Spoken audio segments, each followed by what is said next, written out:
Ladies and gentlemen, welcome to Spawncast episode 435. Yep. Waiting for OJ to pop in. He'll drop in at some point.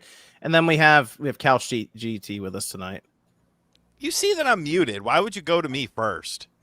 That's why I went to you first. You shouldn't have muted yourself. Then I would have who knows where I would have gone. I saw you muted. Fucking So jackass. I had to go to you. Why are you on the couch again? What's even on tonight? I'm watching GCW. They're having a War Games death match with a glass ceiling match. So people are going to go through the glass ceiling and hopefully get fucked up. All right. What streaming channel service? is that even on? Yeah, which I was gonna streaming say- service did you have to pay for this? No, I got it's on Fight TV, which is now Triller TV, and for $7.99 a month you get a bunch of independent shows. Okay. Good stuff. All right. Well, he's on the couch, so you'll hear him. You won't see him. Let me go over to our guest tonight, actually. Real Radic. Radic, what's up, Hello. dude? How you doing? Not too bad. Kind of surreal being here, not gonna lie. I remember first listening to you guys back during the pandemic because I had nothing to do.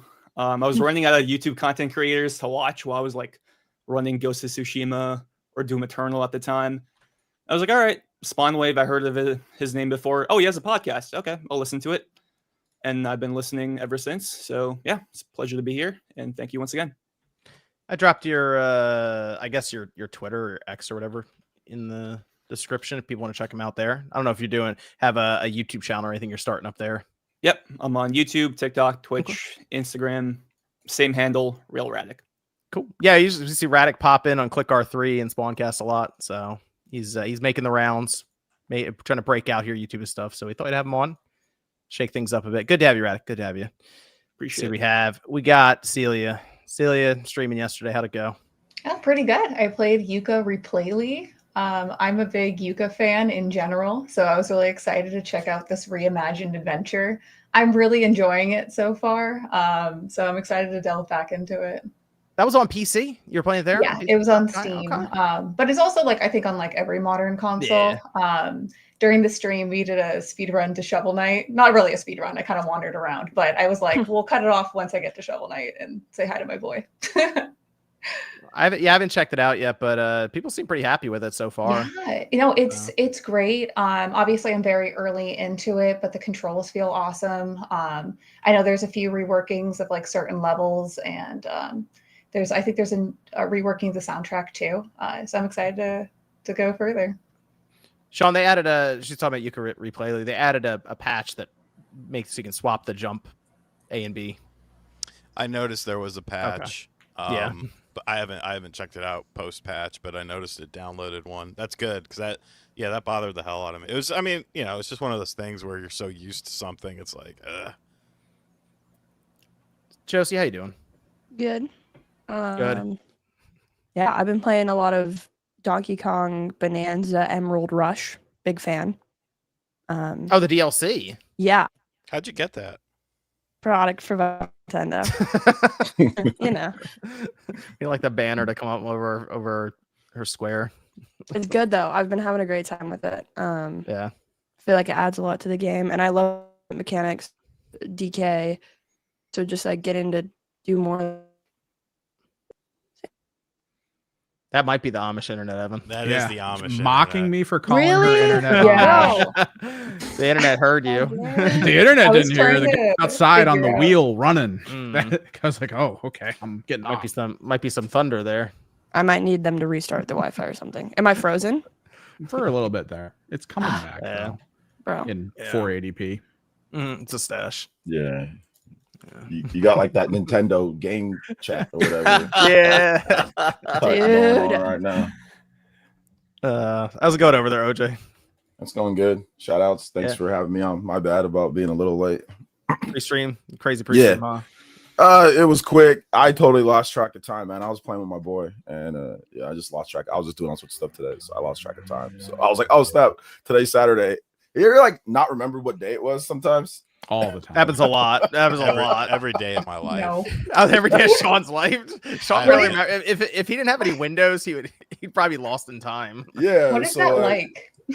It's pretty cool. I mean, it gets confusing because if you're supposed to do something on a specific day, and then it's like the night before and you realize like, fuck, that's tomorrow. Like that's kind of annoying, but other than that, it's pretty cool. Yeah, so that's what happened to me. I'm getting old, so lost track of time playing with my son. And then I was like, oh, okay, hold up, today's Saturday. So my bad, but yeah, we out here. Good stuff. Good stuff. And Evan, what's up over Yep. there, Evan? Eh, Good. Just painting stuff today. Painting stuff. What Yeah. stuff? It's back there. Oh, okay. You got the figures going again. Oh Look at that thing. All on stream. Oh wow. Okay. Good stuff. Wow. Oh, nice. Nice. All right, Josie. Okay, I think we're good. Maybe. Ideally, Well, we'll find out. That's fine. am I here? Is it like, am I frozen? It's like behind. No, The no, audio's fine. You ever play Smash Brothers online? Like sometimes. I don't know what the. It's like using PSP remote play on your happening? PS3. You ever know, play yeah, anything low on quality. Nintendo Online? We Well, have it ain't like as good good as Splatoon. effing internet, and every time the Spawncast comes around, it's like, up, time to just forget how to be internet, and it just freaks out every time. Gotta get that StreamYard rollback netcode or something. I don't know. Okay, Yeah. noted. Yeah, you gotta get that Yeah, arms you're rollback good. net code. You gotta get remember arms back in 27. Yo, Dude, Josie, I don't know. what browser are you on? Opera GX because I'm a gamer. Oh, I don't wanna know try how Opera works with the. Maybe. Yeah, you might want to try maybe something we different. can- Might want to try a different browser. Is it still a problem? Mm. That's Looks better now. okay now. Yeah, it looks okay now. Yeah. Yeah. Depends on your definition of problem. Yeah. We'll see. But right now, Well, it was we'll see. okay. We'll see you out later. But I don't think it's I think it is the Wi-Fi, but it just cuts in and out. But I'm hardwired in now, dude. So I don't know. I've done everything. I think it's. No, I might have caught up now. You might be okay. All right. I think so. We'll see as we go. We'll see. All We'll right. see. I did have a bunch of stuff written down here for the week, but I wanted to go back to Ghost of Yote here for a few minutes because Radic, you had been playing it. I had more time to play it. I'm about 25 hours in now, so I had a good bit more time with it this past week. What are your thoughts on this game so far, Radic? Or how far in are you? I'm 35 hours in, or Okay. 40 hours. I still only killed 2 of the Yote 6. And that's a testament to this game's open world design, because like I just get lost in it so easily. Yo, shout out to Sultan, man. Shout out to Sultan. He's the reason why I have the Concord Platinum. That guy right there is what motivated me to get the Concord Platinum. So shout out to my boy Sultan. Threw yourself But, off the cliff for like hours. Bro, I lost 48 hours of my life to that game. Just like constantly offing myself over and over and over again. And what really made me mad was Astrobot was coming out that Friday. And they're doing like a mini countdown in Astro's Playroom, like a 24-hour clock. I wanted to record footage of that so bad. But I was stuck playing Concord, bro. I had to play as my boy Starchild and Lennox and whoever the fuck was in that game. Nobody one knows the remember name them. of the characters, bro. You can Bro, Just start saying whatever. Just say whatever. The Nobody fire knows one, the remembers name of rifle damn one. character. bro, like they're positioning Lennox was supposed to be the next Nathan Drake, bro. He was supposed to be in the lunchboxes, the advertisements, and Do you it's think never there's a came warehouse fast. with those lunchboxes somewhere where they're just got tons of them? Oh yeah, there's down. merchandise somewhere. Yeah. Oh, bro, I have to check for that because like I know the PlayStation Gear store is closing down. I wonder if they still have that Concord beanie for sale. I might pick that up actually, just for like a good 95% off or something. But back to Yote, an actual good video game. It's fantastic. I really am. I think the way this is different from Tsushima is like kind of the open world design. Because in Tsushima, like when you clear out a bandit camp or like a lighthouse, the map will like remove the fog and will reveal a bunch of question marks. That's not in Yote. Like the Yote, it's like even more diegetic, and it's the way you find activities. You find like treasure maps where you have to like place it around the map. Constantly getting distracted by birds, foxes, wolves. There are fewer foxes this time, but they're more impactful. It's weird because I don't know if you agree with this, John. The overall map feels smaller than It's more Tsushima, dense. but it's more dense. Yeah. So Yeah. I feel like the activities are like way more interesting. Like the fox dens, like I will remember these fox dens way more than I do with Tsushima, because Tsushima had like what 30 or 40. Yeah. And by the time you're done, like halfway through, finish them like halfway, it's like, all right, these kind of get repetitive. But with Yote, I'm like, bro, I just want more of these. And I think it's kind of interesting. Like, this is the most open Sucker Punch game ever. So like I'm pretty sure like after you defeat the snake, and that's not a spoiler, like 75. That's like the opening hour. Yeah. Like I checked the trophies, 97.5% of players got that trophy. So it's not a spoiler. And after that, you can like, I think you can go to any Yotei 6 member. I went to the Kitsune. That's the one I did. Oh, interesting. First. I went to the Oni. Yeah. Oh, okay. So I went Okay. the opposite way then. Yeah, That's because you cool. can pick either one in the beginning. Yeah. That's what I love about this game. It's like it's very Breath of the Wild / Elden Ring inspired, while Tsushima was more like, I would say, traditional Ubisoft open world design philosophies. So yeah, I'm really loving it. I think the writing, as always with every Sucker Punch game, is top notch. Gameplay is smooth as hell. I like the different weapons more than the sword stances. I think it's seeing the different animations is way more interesting to me. Did you The get all the only thing- weapons? Did you get all the weapons? I have 4 of the 5 main weapons. Okay. I just yeah, got the I actually Kusarigama. got. I'll say I got all of them now. So right right as soon away? as I saw them, pop them on the map, they tell you can go here and get the weapons. So I would go and get them so you can upgrade them too. Oh, that's so cool. But now there's like a rock paper scissors element to where you use certain weapons on others, and I like it more than the stances as well. I think it's actually quite a bit better for the combat. Oh, for sure. Atsu is also a fantastic protagonist. I think Erika Ishii is, just great as Atsu.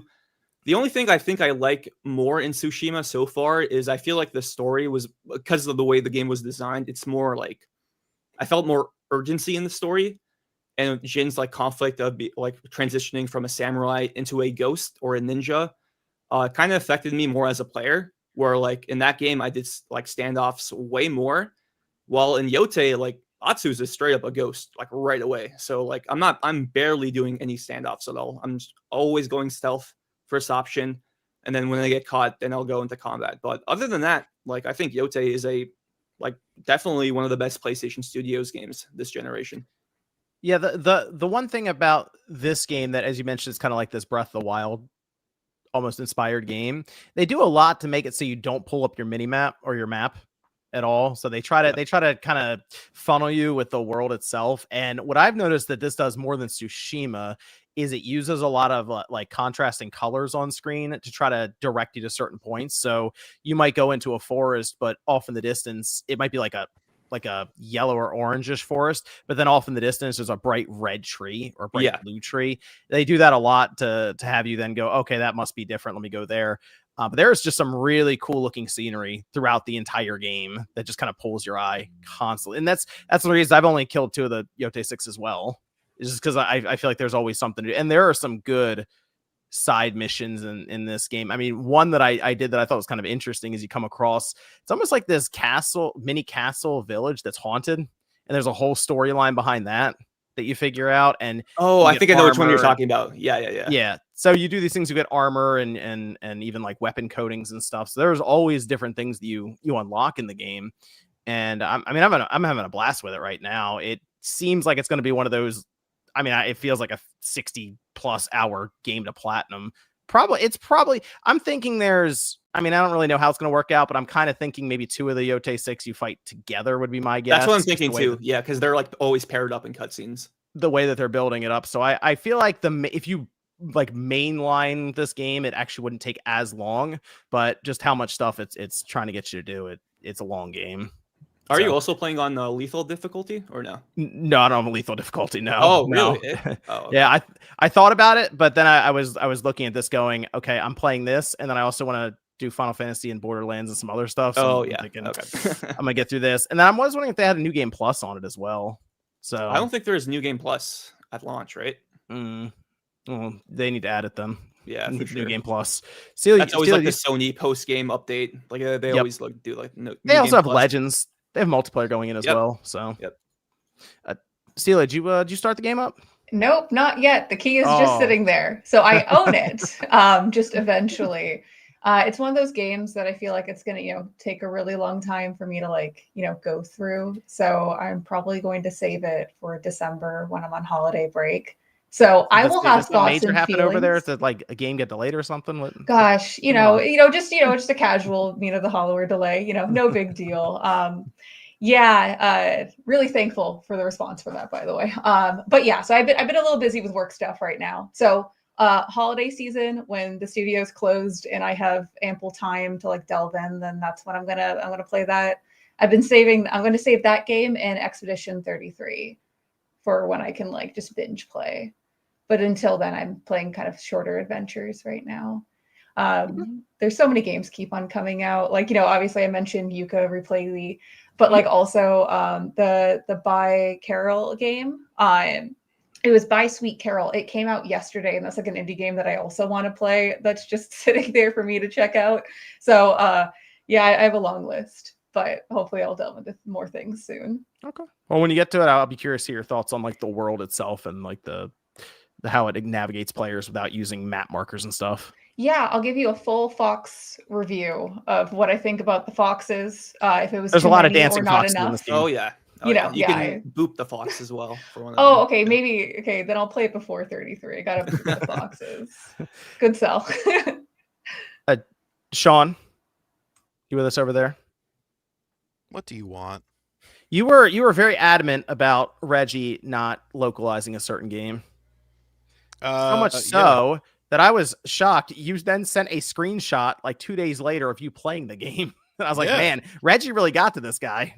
Because it's a good ass game, dude. And like it would have been super fun to play on the Wii when it came out back in the day, but now I'll just play it on Dolphin.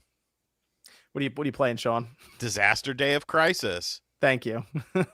Disaster Day of Crisis. It's got a bunch of different gameplay mechanics. It's like a little bit of survival because you're helping people, and the next thing you know, you're in a first person perspective, ducking behind cover and shooting people that are trying to kill you. And then you're driving a car, the city's falling down around you because of like terrorists, and they're trying to like control seismic fucking stuff, so that like kidnap the scientists. And like it's so interesting. Like it's such an interesting different style of game that it's like, why didn't this jackass bring it to North America? It's already in English. It's in English because it released in Europe. I remember this was supposed to be like a massive cult classic game too, so pretty good. I could see why, dude. It's super, especially if you kind of take yourself and put yourself back in the Wii era. Like this would have stuck out as like a game that's like, oh, okay, this is very different. It's more, I wouldn't say adult, but it's more mature. The story has more mature. Like your partner dies in like the prologue. Like you watch him fall into a fucking prologue. Spoilers. he fucking falls into a volcano and dies, and it's like, how do you fall into a volcano? Hold on, where is this? Does the volcano appear? Why were you at this volcano? Because you're part of a rescue team, and you're rescuing people in the volcano, and then the chopper goes down because the volcano starts to erupt, and like he slips. He's like, let me go. It'll take us both out. Just let me die. And he falls in. Shit is fire. And we never got it. I played it a while ago. Probably like about a decade ago, maybe. I played through all of it. I played it originally. You could, if you have the game, I imported it and I played it. If you have a European Wii, you can play the game. And yeah, what Sean's saying, if you put yourself back in 2008, 2009, then it works. It might be a little, he's playing it on Dolphin, so obviously you're going to get the better frame rate and all that. It didn't run as good and look as good as it does on there. But like I said, if you put yourself back in then, I think people would have thought it was dope. It's a Monolith Soft game. Really? Reason, yeah, Monolith Soft. Oh, shit. And the reason why it wasn't localized is because Reggie just at that time he had a thing against Monolith Soft games. Like they weren't very high quality. He didn't think they were very good, or they wouldn't sell well in the US. That's the reason why it's not just that game. It's a number of games. It's also Somabringer. And we only got Xenoblade because Shibata wanted to localize it in Europe. That's the only reason why. And then even then after that, we still had to wait 1 year after the European launch, 2 years after the original Japanese launch. So yeah, Reggie just had a thing against certain games. Captain Rainbow. There was a number of games that Reggie just like, not good. It's weird. I could understand if it was Japanese only. Like, okay, you don't want to translate it, this, that, the other. That costs money, especially at that time. Okay, I understand it. But if it comes out in Europe, it's kind of like, You Yeah. you make it 60 hertz instead of 50 hertz, and that's All what you I'm have- doing. Yeah, all you have to do is just pay for a bit of. I mean, you don't even have to really pay for too much marketing with the game. Just send it out to reviewers. That's all you really would Yeah. have to do. Just send it out to reviewers. You don't got to pay for any TV ad spots for that type of game. And just pay for distribution. Really, that's it. Just pay for the distribution of it, and they have plenty of money. That was the Wii and DS era. Like they were flushed with cash. So it's not like it was a budget thing, in my opinion. And like I said, it was already localized. So yeah, it's just one of those things where Reggie just being Reggie at that time, So Evan, are you picking up Battlefield 6? No. Oh, I saw you like thinking about it to yourself on. If you read on the the whole Twitters over tweet, there. I listed all the reasons why I wasn't Yeah, gonna do I've it. seen you do that before, and then I look on Steam the next day, and you're playing the game. If it goes to $40, maybe, but I'm not paying Okay, $70 for a 40. multiplayer game. I'm gonna feel alone in. Like 40. Yeah, you would need like your group of I know friends who to you can play with. Oh, Mm. all right. Let's hear the meme. DSP. Yeah, there it is. He's been playing it. He hates it because he dies instantly. He doesn't understand it. Yeah. Sounds like a great Yo, teammate. did you guys see the Mario Galaxy Gosh. What Up Mushroom? I saw the video? clip that people were posting on X or whatever. I missed It was this. I very, didn't watch his Galaxy. unfortunate. It was very unfortunate to watch. The greatest clip ever. So in Mario Galaxy, got chat for those in Mario Galaxy, like you got to jump up. There's like little flipping panels. Anytime that you do like a little spin jump, it'll flip the panel. So it's kind of like a little, like a little platformer. They flip normally too on a beat, but then you do a flip and it flips them Exactly. back. Yeah. Some of them flip normally on a beat. Some of them you can actually control it yourself. And there's like a mushroom, like a 1-up mushroom that's like clearly positioned to where you have to flip, like do a little spin, and it'll flip over. And he just jumps and just gets the mushroom and Yeah, he just dies. he broke even. It's all good. He got the mushroom. He jumped and just it was. That sent me, bro. That was like the greatest clip ever. You're not so Evan. You're not going to get Battlefield until it's like $40. This game, like I'm trying to remember how 2042 did when it launched. This Battlefield 6 launched to like 747,000 people on Steam. Yeah. No, it's immediately. To be clear, it's going to do well. I don't think it's going to hit the 100 million number. Well, like, no, I mean that's specifically. really difficult. Yeah, But it's going to do well. It's just like one of my good friends that I played all these Battlefields with back in the day. He played competitively. He's not getting it, so I don't have him to go to. All my friends that are really good at first-person shooters, where we just play as a unit and go and tear things apart, they're not playing it. So it's like, what am I doing? I'm just gonna hop in a game to dead comms, because that's what the beta was. It was comms are active, not a single fucker's talking. So like it's just people running at bullets, dying, and then sitting still, shooting bullets and watching people running at them dying. And I was like, this isn't enjoyable to me. that feels like a good LAN game. Yeah, Like, you get people in the same room. Dude, back when we played at the store as a group, when we That was played Bad Company 2. That's all. Bad Company 2, and we were calling tank locations. I need to get through this wall. Next thing you know, I fired a grenade from where we are to the wall to blow it apart, so like Andrew could run into it and go kill someone. It's great. But that's just not here anymore. But that's by design, because it needs to be more casual, more simple to attract more players, and that's it. I will say this. We played the Call of Duty beta for Black Ops 7. Was it fun for you? It was. I don't think I'm getting too old for Call of Duty, but I just was not. I don't know. It wasn't as fun. Maybe it also might be because we're on Black Ops 7. Maybe that's also part of it. Go, Sean. It doesn't know what it wants to be.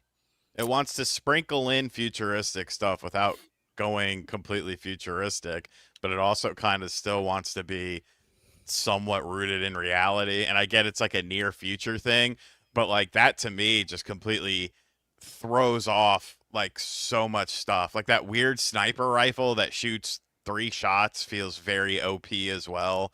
And I don't know, it's just something about it feels a little bit off. Like they didn't want to get too crazy. It's like, okay, the wall jump.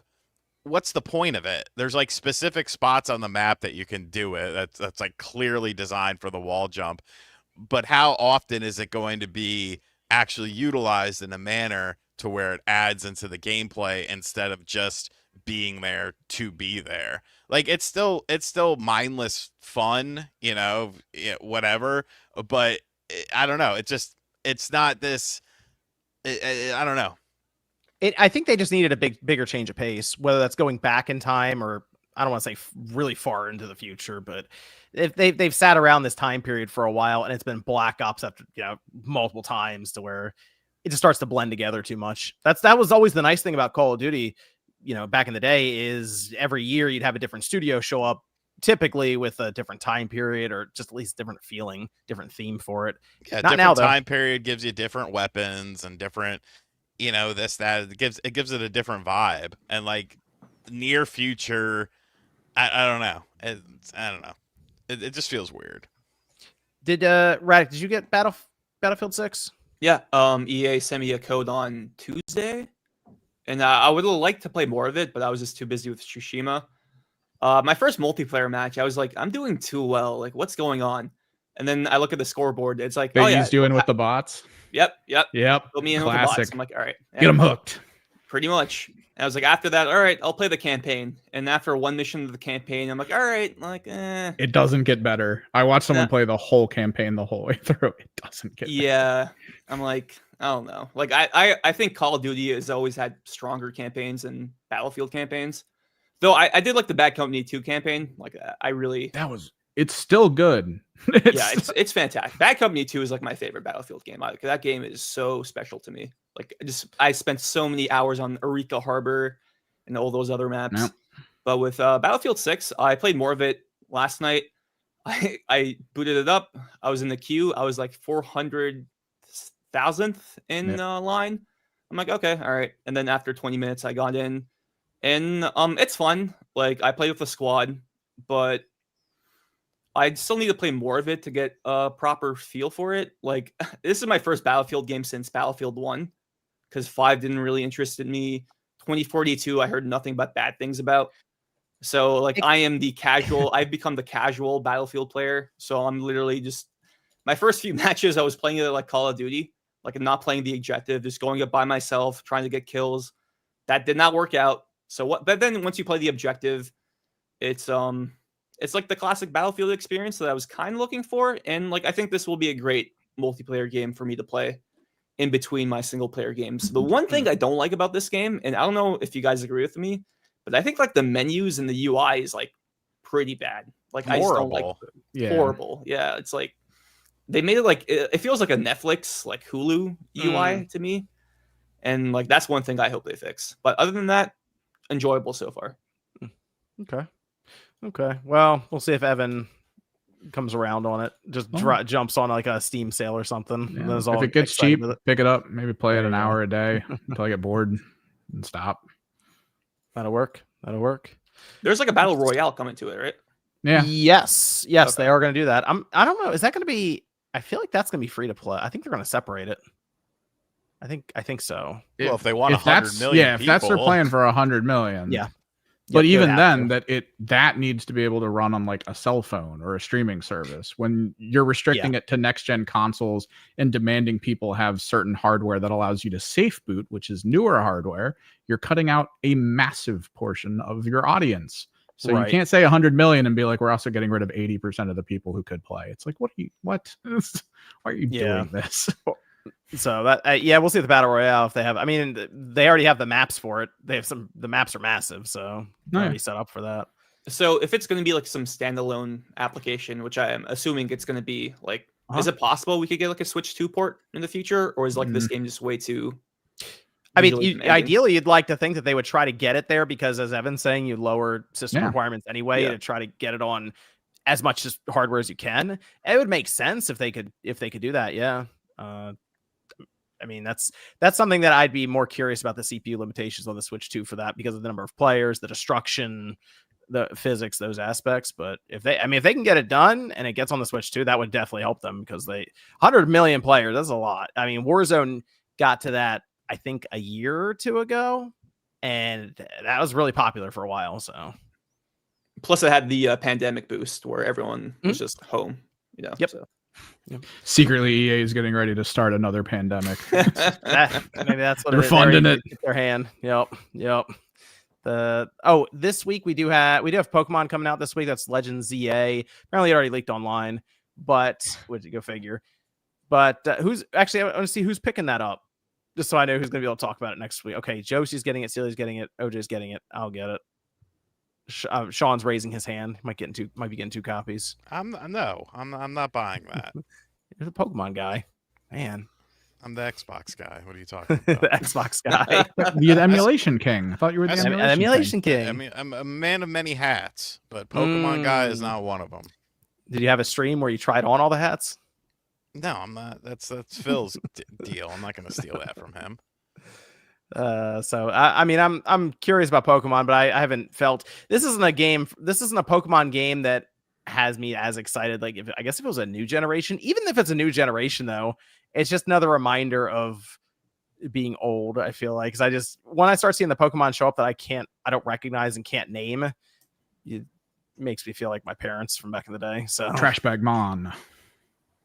yeah. They No, do I have feel like one you that's- just have to delve into like a new mainline game and then like you'll get caught up. Because I felt like I was kind of an outsider in the Poke scene because like I hadn't played like a mainline game in a really long time. And then like when I got into Sword and Shield and Violet and Scarlet, like it just reopened, I guess, the world for me. So you just gotta commit to one.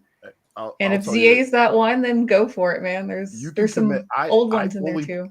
I fully played through Scarlet and Violet, and I still don't know all the names for everything. So, like, Okay, even to if be you do fair, fully- okay. For me to revise that, recognize. You'll be able to recognize all of them. Yeah, Because I don't OJ, recognize did a try lot to. of stuff. I I did beat complete Sword. my I decks. can't remember what my team was. Oh, well, there you go. I have a serious problem remember. Like, I can recognize all of the up to like probably Gen 5. I think after Gen 5, things get like that's a. I How think many after, like, Pokemon X are and there Y, now? It's like There's like 1,000 something, right? Isn't They're it? over Oh, it is. It's 1,000. over 1,000 now. Yeah, it's Yeah, true. so- it's a Oh lot. my god. But like it's like one of those. Yeah, I can't remember a lot of the even like I said, Scarlet. But I'll have Pokemon on my team where I forget the name of the Pokemon, even in Scarlet and Violet. Okay, so 1,025 for me, for recognized. that, I completed my decks with Scarlet and Violet, Ooh, and nice, well, nice, Violet, nice. because that was the one that I got.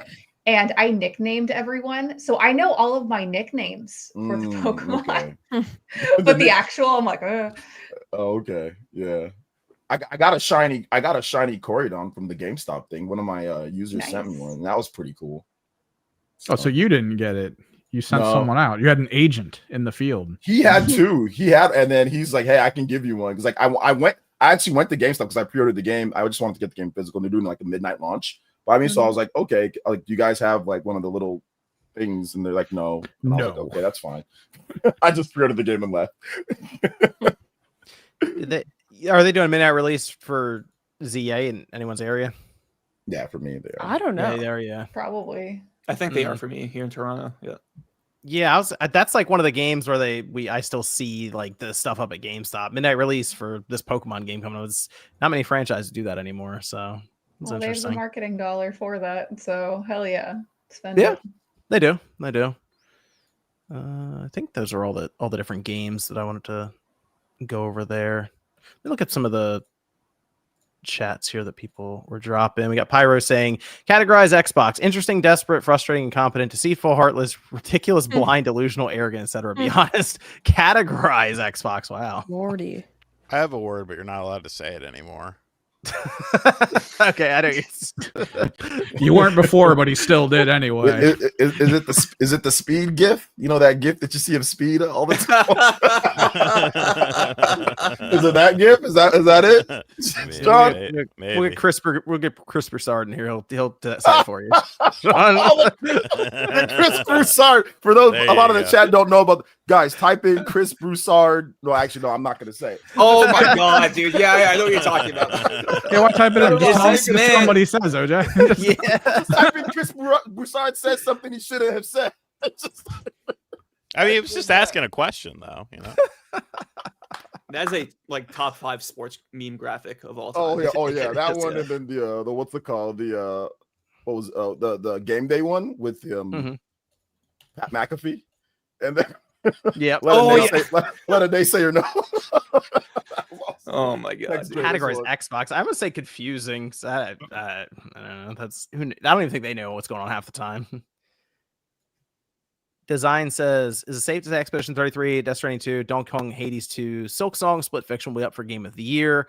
I'll admit it's a little unfortunate that Blueprints will be bumped. Yeah, Blueprints. I just don't think enough people will have played it. I feel like that game was really interesting though. Yeah, it was cool. Good. Why is he laying on his bed staring at us like that? I don't know. It makes me uncomfortable, man. I mean, I think those are those are 6 games. Yeah, I think Yote is not going to make the cut personally. I think it will be Nah. nominated for other awards, but for Game of the Year, no.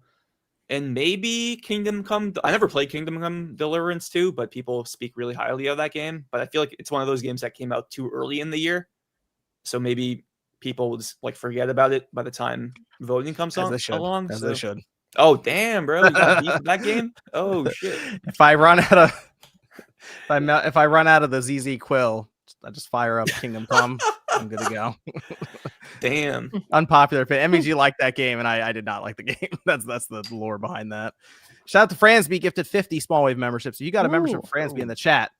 Fransby. Let him know. Let him know in the chat. How much money is Shout out that? to Fransby. I don't know. It's Todd Howard though, so he's got it covered. He's good for it. It's Todd Howard. Throw 50 more there. Come on, man. Got it. Yeah, give him a thank you in the chat if you got a membership from him. Shout out to Fransby. Then they also say, "Yo, full house." Yeah, we do. We actually got to the 3rd row here. Look at this, 3rd row. Let's try to get MVG to pop in too. He's going to dinner or something. I don't know. Looking like the Brady Bunch, man. God damn. Yeah. almost got it all filled out here. I have Daniel. I'll say Daniel. Just shout out Dan. Daniel. It's Dan. Yeah, let's go, Dan. It's Danielle. What is wrong with you? Can you not read? Are you sure? That could be Daniel. In Danielle? what language? I don't know. Yeah, I don't think the E is It could be silent. No. Danielle? Or Yeah, it's Danielle. Danielle. Because Daniel will just how do be you say the without last the name? E, right? Yeah. God. What's the last name? Valeriani. Valeriani. Yeah. Viridian Wave says, Celia, how likely is a real Game Boy Color Mina the Hollower? Under the hood, it's closer to Dark Souls than it would be to a Game Boy Color game. But I do have, someone made me a custom. My friend Retro Vise made me a custom Mina Game Boy. But no, you cannot run Mina the Hollower on this. Yeah. Oh, is that like She said as a challenge to every modder ever. I was gonna say some someone could do, like, a people, demake of it. I know during our Kickstarter, someone made a demake of the proof of concept demo that we made, and they made it for Game Boy Color. They do So that. like you would have to take apart the entire game and rebuild it from the ground up, which isn't something that we would do because we're focused on finishing the game of as it is right now. But yeah, I would love to see the modding community do something like that. I would love to play it on my Mina Game Boy. If there's a Halo on Atari, there can be Mina on Game Boy. Hell yeah. There's a Halo game on Atari. It doesn't look at No. all like Halo. To be clear, There's a Halo game on DS, the right? Somebody also made a Halo game on the Game Boy. Whoa. Really? I think it's the Whoa. first 2 levels, and it works on real hardware. That's insane. This is from T-Joe, says, got out my 360 after many years, but the power supply unit turned red when I turned it on. Opened the console, cleaned it out, vents, heat sinks covered in dust, saw lots of bulged caps. Could that be the problem? yeah, Yes. That is definitely the 100% problem. yes. Yeah, those caps, they're not the worst to replace, but that board like sucks up heat completely, so it's annoying to remove them. Yeah, that's a shame because the HDMI-less motherboard too. You don't see those very often anymore. Most of those are just dead. Yeah. Leo says, RTD Giants still suck. You win your Super Bowls in October. We win ours in February. Go Birds. Imagine, bro, you're the defending Super Bowl champions. You got beat on national television by not just 2 rookies, but 2 white boy rookies. You got dismantled, embarrassed. I don't want to hear shit from you. You need to be on your P's and Q's worried about your damn team because everything is fine over here with the Big Blue. I'm pretty sure Scatabo has CTE already though, so Oh, I mean, no, that he might does. be something Bro. to look out for. When he was in college, Pat McAfee interviewed his mom, and his mom said that when he was a little kid, he used to take his older brother's football pads and just run into telephone poles. Yeah. Yeah. I was gonna send you. There was a tweet somebody put out, Sean, where someone asked who's gonna stop these two as Jackson Dart, and it was Scadaboo, and then somebody quote tweeted and they said a door that says pull. Yeah, like they're That's good. fucking they're crazy, dude. They're so entertaining to watch. Future's bright. Rufflemut They don't says, hurt them. If they don't hold on, I don't know hurt the themselves. far future, maybe not. But Yeah, I mean, yeah, like people are saying online when they're 50, you know, they're not going to know their family members' names. But I mean, that's why we got name tags, man. Working Just at the throw car them- dealership, they just have them in back, not even selling anything. throw a name tag on. It's good to go. The Scatterwood probably forgets people's names right now at this, but I don't think it's even like that. I think he probably forgets things now. He don't Yeah, even but I know do where that. he And I don't know is. that. So Rufflemut says, to be fair, I would go as far to call Battlefield 6 casual. you said You it was- wouldn't. you actually said wouldn't. Yeah. Oh, I wouldn't go. Okay, got it. Which Yeah. I mean, you don't have to, but they continue pushing it to more casual. You don't have to ask for ammo bags. You can just take it from them now. So they just TJ says I would have played the Battlefield 6 open beta, but Steam OS players were not invited. Disappointed that Electronic Arts decided to keep those players out for the full release. There's something with with Linux. I know there's a whole thing when it comes to like anti-cheat systems for some of them. it's tied to it because it has to be like a kernel level thing. But I don't think Yeah. SteamOS is cool with it. Steven says, how often do you all get recognized in public, especially those of you with the larger channels? Thanks. I've seen every episode since 2020. I very few. A few times, but very few. Only like sometimes like if I go to GameStop, like at midnight launches for games that I cover a lot. Like I know like Fire Emblem 3 Houses I got recognized, and maybe a couple other games, but no, I barely ever. So maybe John more. Maybe John and RGT probably more, right? Yeah, but that was a couple. I mean, like a handful of times, Yeah, it's happened a few maybe times. throughout a year. Just Espe- like at random especially- places. Yeah, I Not mean, if you're at like conventions, a game store, it's Mhm. more than likely. Like Yeah. I remember when I first moved back to the Northeast, I went to the local GameStop that was right down the street to me, and I went in there, and like the guy looked up at the counter, and then he put his head back down, and I was like, okay. And I started walking around, and I turned around, he wasn't at the counter anymore, and then I looked to my other shoulder, and he was standing right there. He was like, I think I know who you are. I was like, okay, hi, nice to meet you, friend. I'm just here to buy some video games. Thank you. Should have been like, are you a fellow time traveler? What year Yeah, is it? It's more common when you go to, like you said, game source conventions and stuff. But it's happened randomly at times at like one time like a Home Depot or a Walmart or stuff like that. But it's much more infrequent. When Some John's peop- out at the strip club and people come over, they're like, we know you. The strippers just stop and they're like, "Oh my god, from Spawnwave, John from Happens all the Spawnwave. I time. watch you every morning." Every time. Yeah, his wife had no problem with that too. She was like, "Cool, they recognize you. It's all Yeah. good." You know. Yeah, free dance. Yeah, I mean, it was her birthday that he took her there for. Right, so- obviously. I went to like a jumping place with my daughter one time a number of years ago, and someone was like, "Hey, you're on the Spawncast," and I was like, "What the?" I got all like I got to defend myself. Somebody came here to jump me or something, you know. I got like it was such a weird spot for someone to say that. I'm like, oh man, I'm about to get jumped or something. Well, the Dude, worst track me down. the worst one for me was back when I still lived in North Carolina, and like my channel was not that big at all. Like I was still kind of working towards getting full time, and I lived in a very small town and had a lot of enemies and yada yada yada. And I was at the gas station right by my house, and I was pumping some gas because I was on the way home from work, and like some dude is parked in front of the gas station. He's just kind of like looking at me. I'm like, all right. So I get in my car. I'm sitting there waiting for my gas to pump, and he gets in his car and he pulls up right next to me. I'm like, all right, motherfucker. So I had a knife in my Jesus. center console. Sean's always got one on him. Come I pull on. out. I have the knife in my hand, and he's like, roll down the window. I'm like, all right. So I roll down the window. He's like, I think I know who you are. I was like, yeah, motherfucker, who the fuck do you think I am?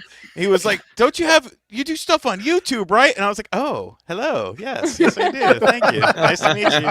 Thank you for watching the content. Because you never know, man. You said you have many enemies. What are you, 50 Cent, man? You many? Sean, you know that's his like, you know how like there's always like those like Twitter prompts or whatever. It's like, what's like a random like interaction. Piece of you lore had? about yourself. Yeah. their humble brag is that you pulled a knife on them. You And I almost think stabbed that's them. rad. It was it, man. I don't know. That's just kind of how I am sometimes. Hell yeah, good for you. But you just get stabby sometimes. Just No, That's it. you know, just, Stabby is you never know, crazy. especially you know during that time of my life where I lived and all that sort of stuff. I Like, feel you. I know, lived in Baltimore. I had a big knife in my bag. Yeah, I mean, Yeah. it is what it is. Jeffrey Tucker says, "Thanks for the weekly lives. Working on my guitar while watching. It's less stressful with you all in the background." I know that's possible when Sean just says he's gonna stab someone, but we appreciate it. Herman Holst says, "Just let's go in the chat. go. Death Stranding 2 is the game of the year." That would do some damage online if Death Stranding 2 won game of the year. Oh, That'd the be a memes fun, with like Jeff Keighley and Kojima are going to be top tier if that happens for sure. That would be it. That'd be fun. I hope they have Celia like announce game of the year on stage and it's Death Stranding 2 and she has to like with a straight face say that to the camera. That'd be incredible. And then Danielle Valeriani. Shout out to Danielle. That's Danielle, not Daniel. And TS Bud says RDC's tone in his recent videos makes me laugh out loud. Thank you. Deported Sicilian Gamer says, would it be ethical to use a shot collar to train Pokemon? Just asking on behalf of a certain streamer. As long as they don't move like 2 inches to Off the their left, head, yeah. then it's fine. Okay. Let me go. Do you know I had to defend you, Josie, on Analog Allies last night? Why? What? Because somebody was like, Josie follows Hassan on Twitter. She must be fine with what he did to his dog. I was like, motherfucker, I follow all sorts of crazy motherfuckers on Twitter because I like to laugh at them. Like, that's not indicative of anything. If that's the way you think, that's some of the most narrow-minded, stupid bullshit I've ever heard. Like, it doesn't fucking matter. It's not... You follow someone on Twitter, that means, I vouch for everything that this person says and this person. Like, no, motherfucker. I didn't Calm even know. down. I saw he got in that controversy like yesterday, but Yeah, it was like a couple days ago. It was just, I don't like that mentality. It's corny to me. How dare you, Josie, follow someone a long time ago that recently got in a controversy? You always have to How update dare. that list with people you hate now. You have to play. You have to play 5D chess. You have to know what they're going to do One before of they the do it. stupidest controversies I've ever seen. It doesn't look. Never Josie, mind. don't gonna say- say yeah, anything. hold up. Hold on, I'm about to I'm say. not gonna say anything. No, do it. Yeah, just hold up right there, young lady. I'm not gonna get Boosting into it. views Sean, set today. you up. Hold up right there. Let's just not talk about that. Yeah, Sean, it's I'm just gonna set stupid you up. all around. That's all I'm Set saying. her up. I said I defended her. Thank you. Well, speaking of setups, Danielle, another $1.99. Thinking this is a setup coming up. We'll see. It's just pocket dialing. Ah, They're just at a bar right $2. now. Their phone's just doing it over and over and over again. The cat's on the keyboard, just pressing the $2 button. Let's talk next generation consoles. OJ, I saw you make a tweet. PS6 in 2027. Yeah. Not feeling it yet. No. Oh, Not I so just bought an excited. $800 PS5 Pro, and it's my Okay. fault. Explain to the agree. people because I think Sean. I think people were curious why you have where you got the PS5 Pro from, and I was like, he'll tell you. If you He'll tell trade you. it in soon enough, you'll get enough money back to help for this next one, though. So the problem was I was watching Cobra Kai in 2023. Biggest And mistake. I used to do a lot of martial arts myself, so I saw some kicks that I have not done or I have not done in a long time, and I felt it'd be a good idea to try to do a kick in my room while I was watching Cobra Kai. And I literally, like Miguel All Valley tournament, kicked my PS5 on How old accident. are you right now? 52. Uh-huh. I was hanging out with Mr. Miyagi back in the day too, so I remember him and all the good he did. So I tried to just do the kick, and I ended up kicking my PS5, and it ended up like spinning like Mortal Kombat shit, or it's like spinning like when you, and it like flipped and it like banged off the side and it broke the HDMI, and it worked just fine. I still used it, everything was good, but it didn't fit flush in, except for like when I tried it with my capture card recently, or back in March when I was playing like Atelier and Assassin's Creed Shadows. Like it just stopped working. Like it stopped outputting to my capture card. So I bought a PS5. I'm like, if I'm gonna buy a new system, I might as well just get the nicest one. So I bought it right before the price. Well, not right before, but before the price increased to $750. But the disk drive is $80 plus California tax hates me. So got to about $800 something for everything, you know. So I just bought that this year. So it's like, man, hold up. Nah, 2 years, there's gonna be another one less than 2 years, or about 2 years is gonna be.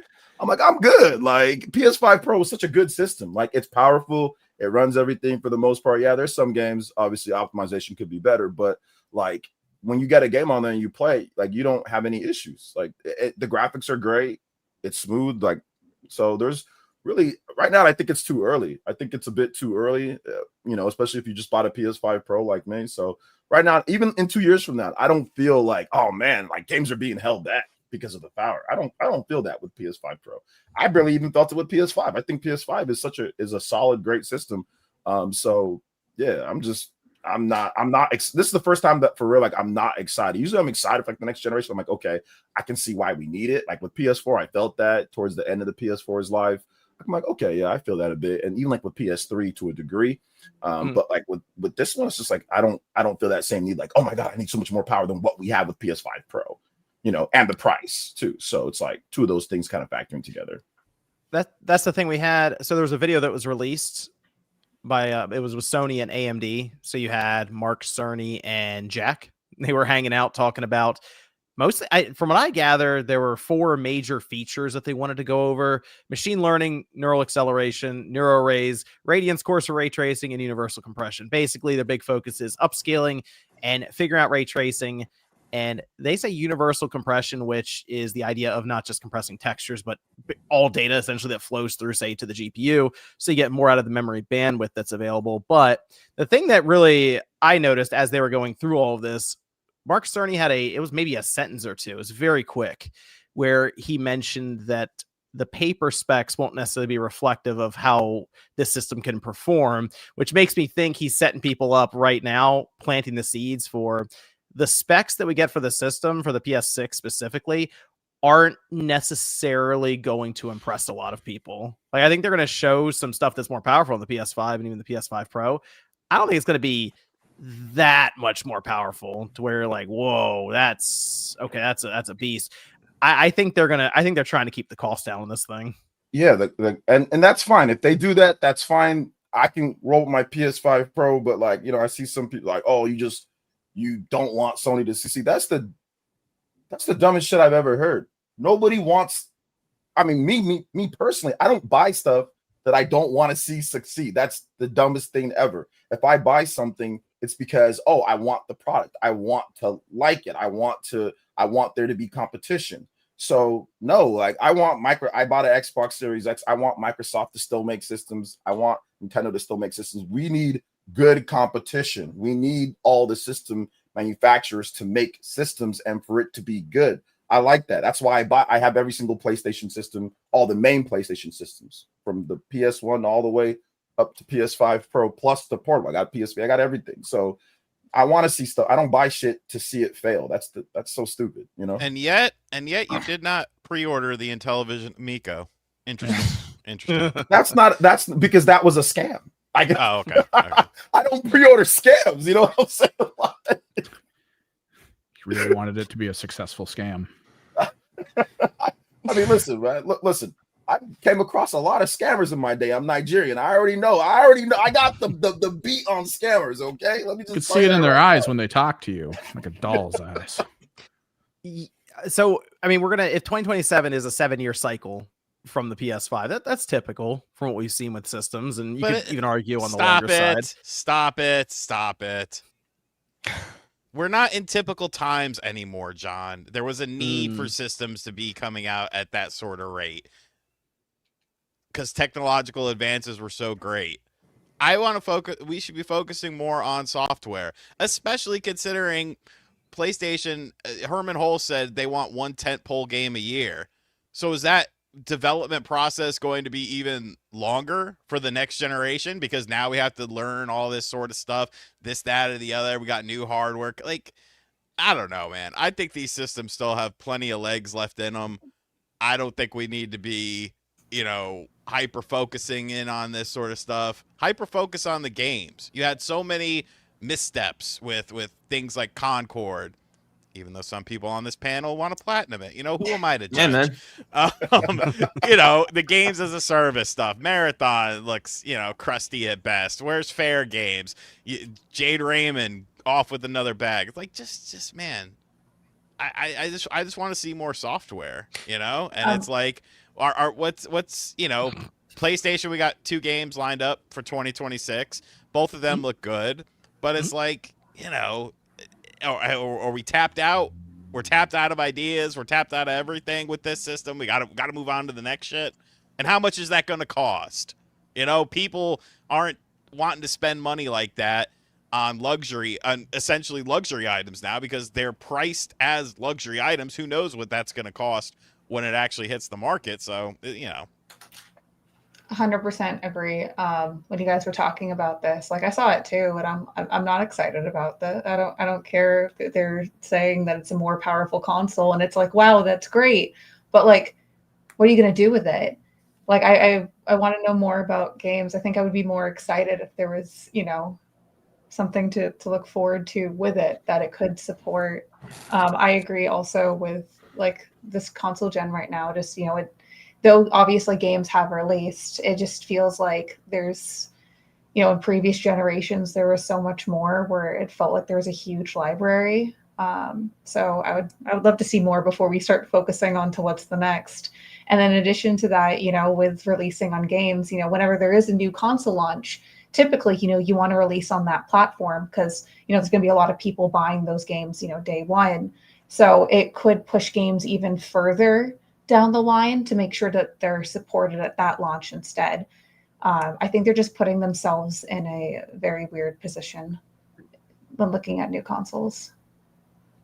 Yeah, and if you thought cross-gen between PS4 to PS5 was bad, it's like PS6, a PS5 cross-gen into PS6 is going to be even longer. So yeah, that'll be a while. But yeah, that's like when's Intergalactic supposed to come out? That's going to be a 2027 game. And yeah. I really do think if they do launch PS6 in 2027, it might be like a cross-gen launch game. Like you might I could definitely see that, or at least having like a PS6 version or something like that. Oh, for sure. Yeah, you know, like Miles Morales was. So yeah, Miles Morales, Sackboy, Horizon, and honestly, with a lot of the nerd talk focusing on like ray tracing and stuff, I feel like a lot of games just let you turn that off half the time. So like most of the games you're going to get, it's going to be like, do I want the ray tracing? I have to own a PS6. Do I not really care that much? Why would I move on? So like we're starting to get games that just have it. Like you need it. You need to do ray tracing for Doom. You need to do ray tracing for Star Wars Outlaws.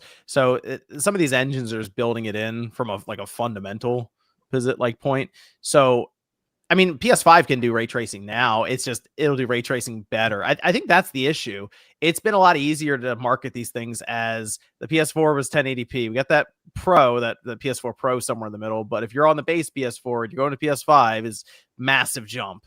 I don't know if it's going to be that kind of a jump from PS5 to PS6 that's easy to market because, I mean, I don't see people rushing out for 8K right now. It's just I just don't think that caught on like maybe Sony even was hoping with their TVs. And also with the new tech, I feel like we keep talking about how Pisser's not doing that well. Like it does okay, but like some games come out and it's just like like all the Konami games, Silent Hill 2 remake, MGS Delta had issues with. It's a little sketchy. So if you're talking like, oh, we're adding all this new tech to it, it's like, what's gonna go wrong? Like that's why I think it's like Celia was saying, it's just more about the games. I think that if Sony can just come back strong, like they did okay. I mean, I'm not a huge fan of their overall lineup. I think that there wasn't enough single player games, but we already know that story, the live service stuff, so we don't got to repeat that. But I think that if they can just come back and say, hey, look, we have a stronger option for people who want that stronger option, but we're still going to just make all our games for PS5 too as well, I think that would be fine. And they just focus in on what they do with their games. Maybe Infamous somehow gets brought back, right? Or maybe they bring new IPs or whatever, more games. They actually get like a frequent release because we haven't had a single new Naughty Dog game this whole gen. That'd be like since 2020. Yep. Yeah, like there's been like new Naughty Dog games since 2020. That'd be like no Zelda. Like the Zelda team didn't make a game, right? Like that's like one of their best, most celebrated, best-selling studios. So it'd be like it's like that level, right? So we're at this point with development with the games. So I think that they can just come back, strong system, that's great, but make everything for PS5 and then make the single player games and get a regular flow of maybe 3 to 4 games maybe per year. That might be asking for a little bit too much, but they can get something around 3 to 4 games, with some of them maybe being a little bit smaller. Maybe bringing back some of those classic IPs, some AA stuff, right? Like Sly or whatever. I think that would be super cool, and it'd be fine. People would be more accepting, like, okay, that's cool. It's a high price tag. I'll get it eventually. They can still sell PS5s. PS5s are still pricey. Like, they're still up there. So it's not like their business is going to crumble with PS6 coming out. You can still sell PS5s and do well, like, just like, hell, Switch 1 is still selling. Like, that still sells actually decent considering how old it is. So I think it's going to be something similar with that. And I think it'll be fine. And people will slowly, or the hardcore will obviously go out there and get it, but it'll slowly kind of just adopt to the PS6 as more games come out and it gets more graphically intensive and all that in the future. So John, put that Callan Shaw quote up. I saw it. Yeah. Factual. Like, it's crazy, dude. Go ahead, Joseph. Yeah. Did they have a price tag put out for this game yet, or the system? No. Everyone's kind of guessing at it right now. It just feels insane to do this right now with all the other consoles going up in price. Well, we'd be like 2 years. We assume 2 years. I mean, they could launch it first half of 2027. Doesn't have to be holiday. Crazy, dude. That'd be insane. This just feels exhausting. Yeah, it does. Like, I don't want to hear it. Yeah, like PS3 is my favorite console generation, and I feel like Sony was like at their peak with both quality and quantity for their release output. Like, the example I always go to is like, just look at Sony racing games. And during the PS3, if you wanted a sim racer, you got Gran Turismo. If you wanted an arcade racer, you got Wipeout, MotorStorm. If you wanted a kart racer, you got Mod Nation Racers, Little Big Planet Karting, Car Combat, Twisted Metal. They were like succeeding in so many different genres and titles. But then as we all see, we get to PS5, and with game dev cycles being so long, that's like, all right, Naughty Dog put out Last of Us 2 for the PS4 in 2020.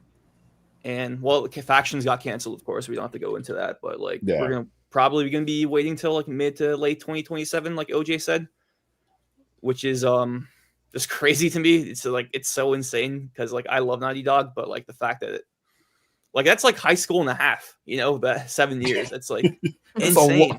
That's a long time, man. From freshman in high school to fucking junior in college. Like, what the fuck are we doing here?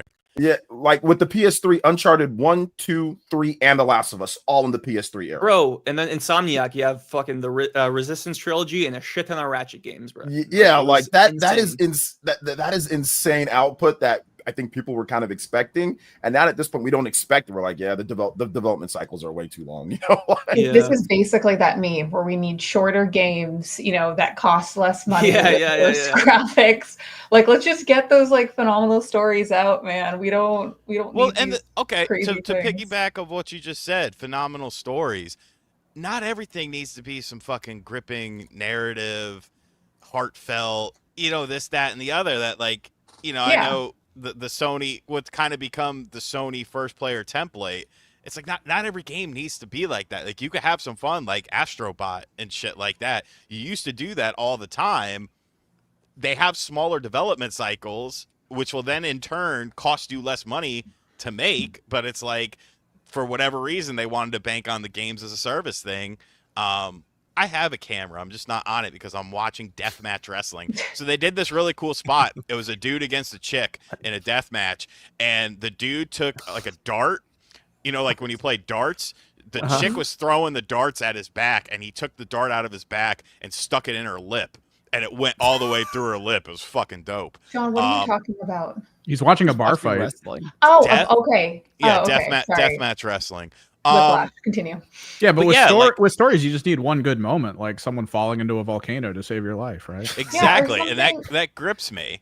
But no, like, not everything needs to be like, I know what you mean. I'm doing this for my son. I'm doing this for my son. Okay. That was every game, though. Would that be great? Just like you're on your 30th game, and that's the hook every time. I'm doing this for my son. Doing this for my family, my son. Like, okay. Can we just chill a little bit? Yeah, I think Sony is like trying to alleviate that issue because they have been licensing their IP to really just Bandai Namco at this point, because they got Freedom Wars remastered earlier this year. They did Patapon 1+2 Replay. Everybody's Golf Hot Shots, a brand new game, not a remaster, was out last month. So they are trying to do that, and they also did smaller games like Lego Horizon, which I platinumed.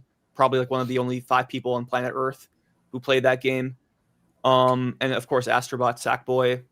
And even next year, there's that rumored 2.5D God of War Metroidvania game, and that's going to go alongside with like their big games like Saros, Marvel Tokon, Wolverine, Marathon. We'll see how that does.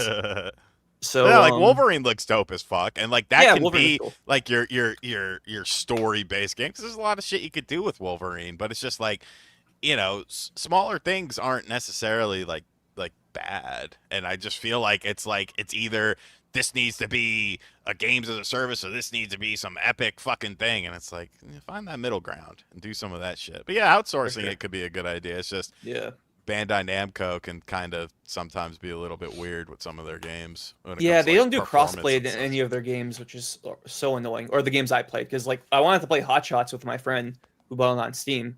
No crossplay. It's like, oh, come on, man. Celia, were you trying to say something, Celia?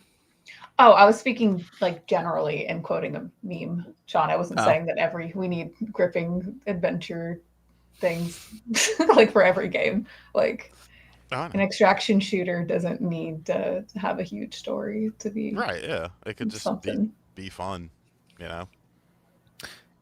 Well, with the PlayStation 6, there's also Xbox. And this is funny because a few days before this got out, people thought there was the rumor going around that the Xbox was the hardware line, at least, was being canceled or delayed. And I'm not fully convinced, because if you look at that quote that they gave, to Windows Central, which, let's be real, Windows Central is just an extension of Microsoft for when they want to say stuff. They said they're actively investing. Is the term that they use. That is a very broad paintbrush there. That is a very broad paint stroke. If you want more information, look at what we said with oh god, look at all this shit. Who gives a fuck about any of this that is on the screen right now? No one. I'm giving credit to Moore's Law is Dead for it, okay? But the other thing is the targeting 2027 for launch as well. Who cares about any? Show me a fucking video game. I do not care about a bunch of stupid fucking numbers. Give it a couple. So is this going to be like a console or like a hybrid PC? Like that's what everyone's asking, and I will tell this you is it. You install this into your skull, and you'll have Xbox Live. God. Well, everything's an Xbox. So. Yeah. Oh yeah. Works. Yeah. It looks like a PC. It does. It looks like they're not developing a closed system box. It kind of looks like this is the chip we may license out and let like Asus use or Lenovo use or whoever. Wait, so if it's going to be a PC, then they're going to target like higher end users. So like the price tag is going to be like what, 900? Here's the thing. They're not going to target higher end. They're going to target people looking for a good deal. Also, I think with shipping, there's different tax rates for computers versus consoles, right? So good point. If they make it a PC, maybe it's better to ship to other places. Maybe they save money on the top end. I don't know. It's gonna be something. Here's the thing to me. Is this going to be enough to convince a PC gamer to buy this? No, if they flatten out the operating system and don't give you access to doing like your own stuff, and it loads Steam. Well, what if it loads Steam? Like their Steam. But then why am I going to buy a game through Xbox? I'll just buy it on Steam because it'll probably be cheaper. Yeah, but like, if you can going to be attractive? Steam. But is this going to be attractive to console people? Because now you're that's the better question. Well, no, I think it's both questions, because your target audience is supposed to be this middle ground of people, and it's like, bro, people play on consoles because of the simplicity. They don't want to fuck around with things. They want to pop in a disc, sit down, or download a game digitally on their system and boot it up. People play on PC because they want to tinker with things. They want to use this new monitor. You can upgrade your PC. You know, you're not stuck with how it is straight out of the box. You could build your own PC. It's like, I think this market hasn't been tapped into, because I don't think this market is nearly as big as people like to fantasize about online. Because if that was the case, then like, you know, like I feel like something would have come along by now that did something like this. And like, what have we gotten to? Like, what has been this? Well, the closest we got to it would have been the Steam Deck, Right. honestly. And Well, the Steam what- Deck now, but I guess we had those Steam boxes. What? How long ago? Years and years ago. 2013. That was an attempt, but I don't know. Didn't You had to work. order it through them, and it was like through the companies that they licensed it to. I thought. And like, is the Steam Deck lighting the world on fire? Great piece of technology. You could buy one for what, $350 right now. It's arguably one of the best values on the market right now, and it's just kind of there. You know, some people buy it, most people don't. I think something like this, as you mentioned, Sean, I think for console buyers, it's more questionable than PC, because I think if you're on the PC side and you spend $2,000 on a desktop that stays in your, like, maybe in an office at your desk, if this was 800 and it was somewhat capable, 4K even upscaled for their living room, you might look at that and go, that's actually not terribly priced, because now my Steam library follows me out there into the living room, and I'll just go ahead and set that up. But if you're a console buyer, and you're like, you're going to spend $800 to play your video games in your living room instead of in your office setup. people bought the Steam Deck for How many, $600. Yeah, like, but what, 4 or 5 million? 4 or 5 million. Is that what we're targeting? You know, a max of 10 million people with this. That's going to cost more than what the Steam Deck did. Like, I don't know. How man. many Xbox Series consoles have sold? About 30 something 30 million. million. Yeah, But 30 John, something million. Steam Deck is 4 or 5 million. It's okay, but that's kind of ass. The Wii U sold like triple that, bro. Oh no, yeah, no. The Steam Deck has no retail facing presence or anything, so they would have to actually expand. but it. it has Steam. Portable piece, but wait, portable Which is- PCs have retail, and those ones don't. So I always see people say it's not at retail. There's a reason why it's not at retail.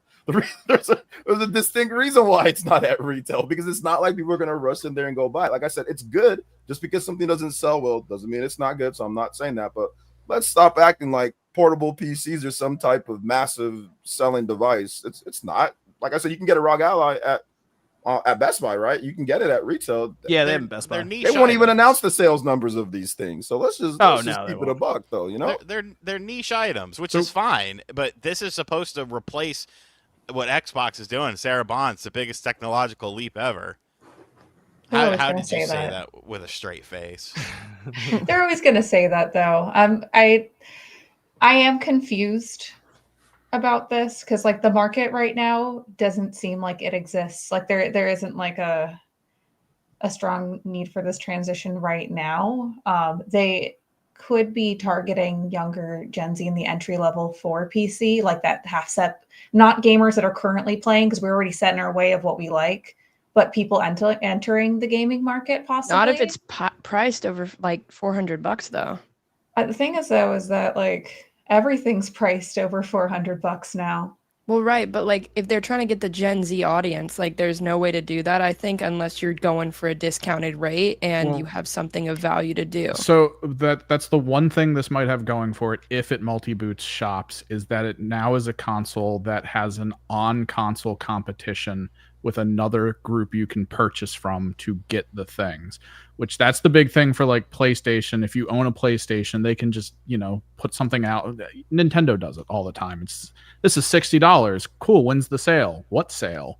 Like, that's just it. But if Microsoft is on their own console directly competing with Valve, you get that situation of, oh crap, their games are going down in price again. We have to get people interested in our games. How do we do that? If someone's looking at your games and it's $70 and they look over at Steam and they can get 4 games for that same price that are pretty good in quality, they're going to go that way. So now there's the competition. Yeah, And- I don't know if this offers a type of value that you wouldn't just get from playing on your computer to a person in the Gen Z at the moment. The lack of money most of us have. No, yeah, it's the lack of money, but you see it in our chat all the time. The people who are just talking about like, oh, I don't want to update drivers. Congratulations, you own a console. They update drivers all the time. Oh, I don't want to have to download something. Discs, just install stuff to it. Like, you're already there. You just have the vision in your head that it's easier somehow. And like, if this box comes out and makes you feel that way, maybe people buy it, but I don't think it's going to be massive. To jump in just with like Gen Z and the whole not having money thing, the oldest Gen Z right now is 27. So if you're looking to mid-range to younger Gen Z as well, in 3 years they're going to be approaching, the getting first job, I guess, part of things out of college for that range. And if they haven't entered the PC or console market yet, that possibly could be who they're marketing to.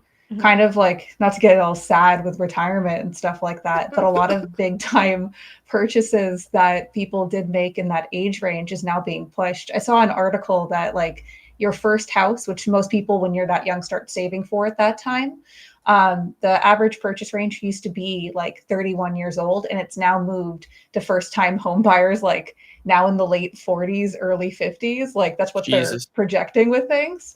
I was reading a whole article on it. I didn't go too much into detail, but was that nationwide or California? I'm not sure. I feel like they were talking about California market, but besides the point, okay, we got we got the the zone of things.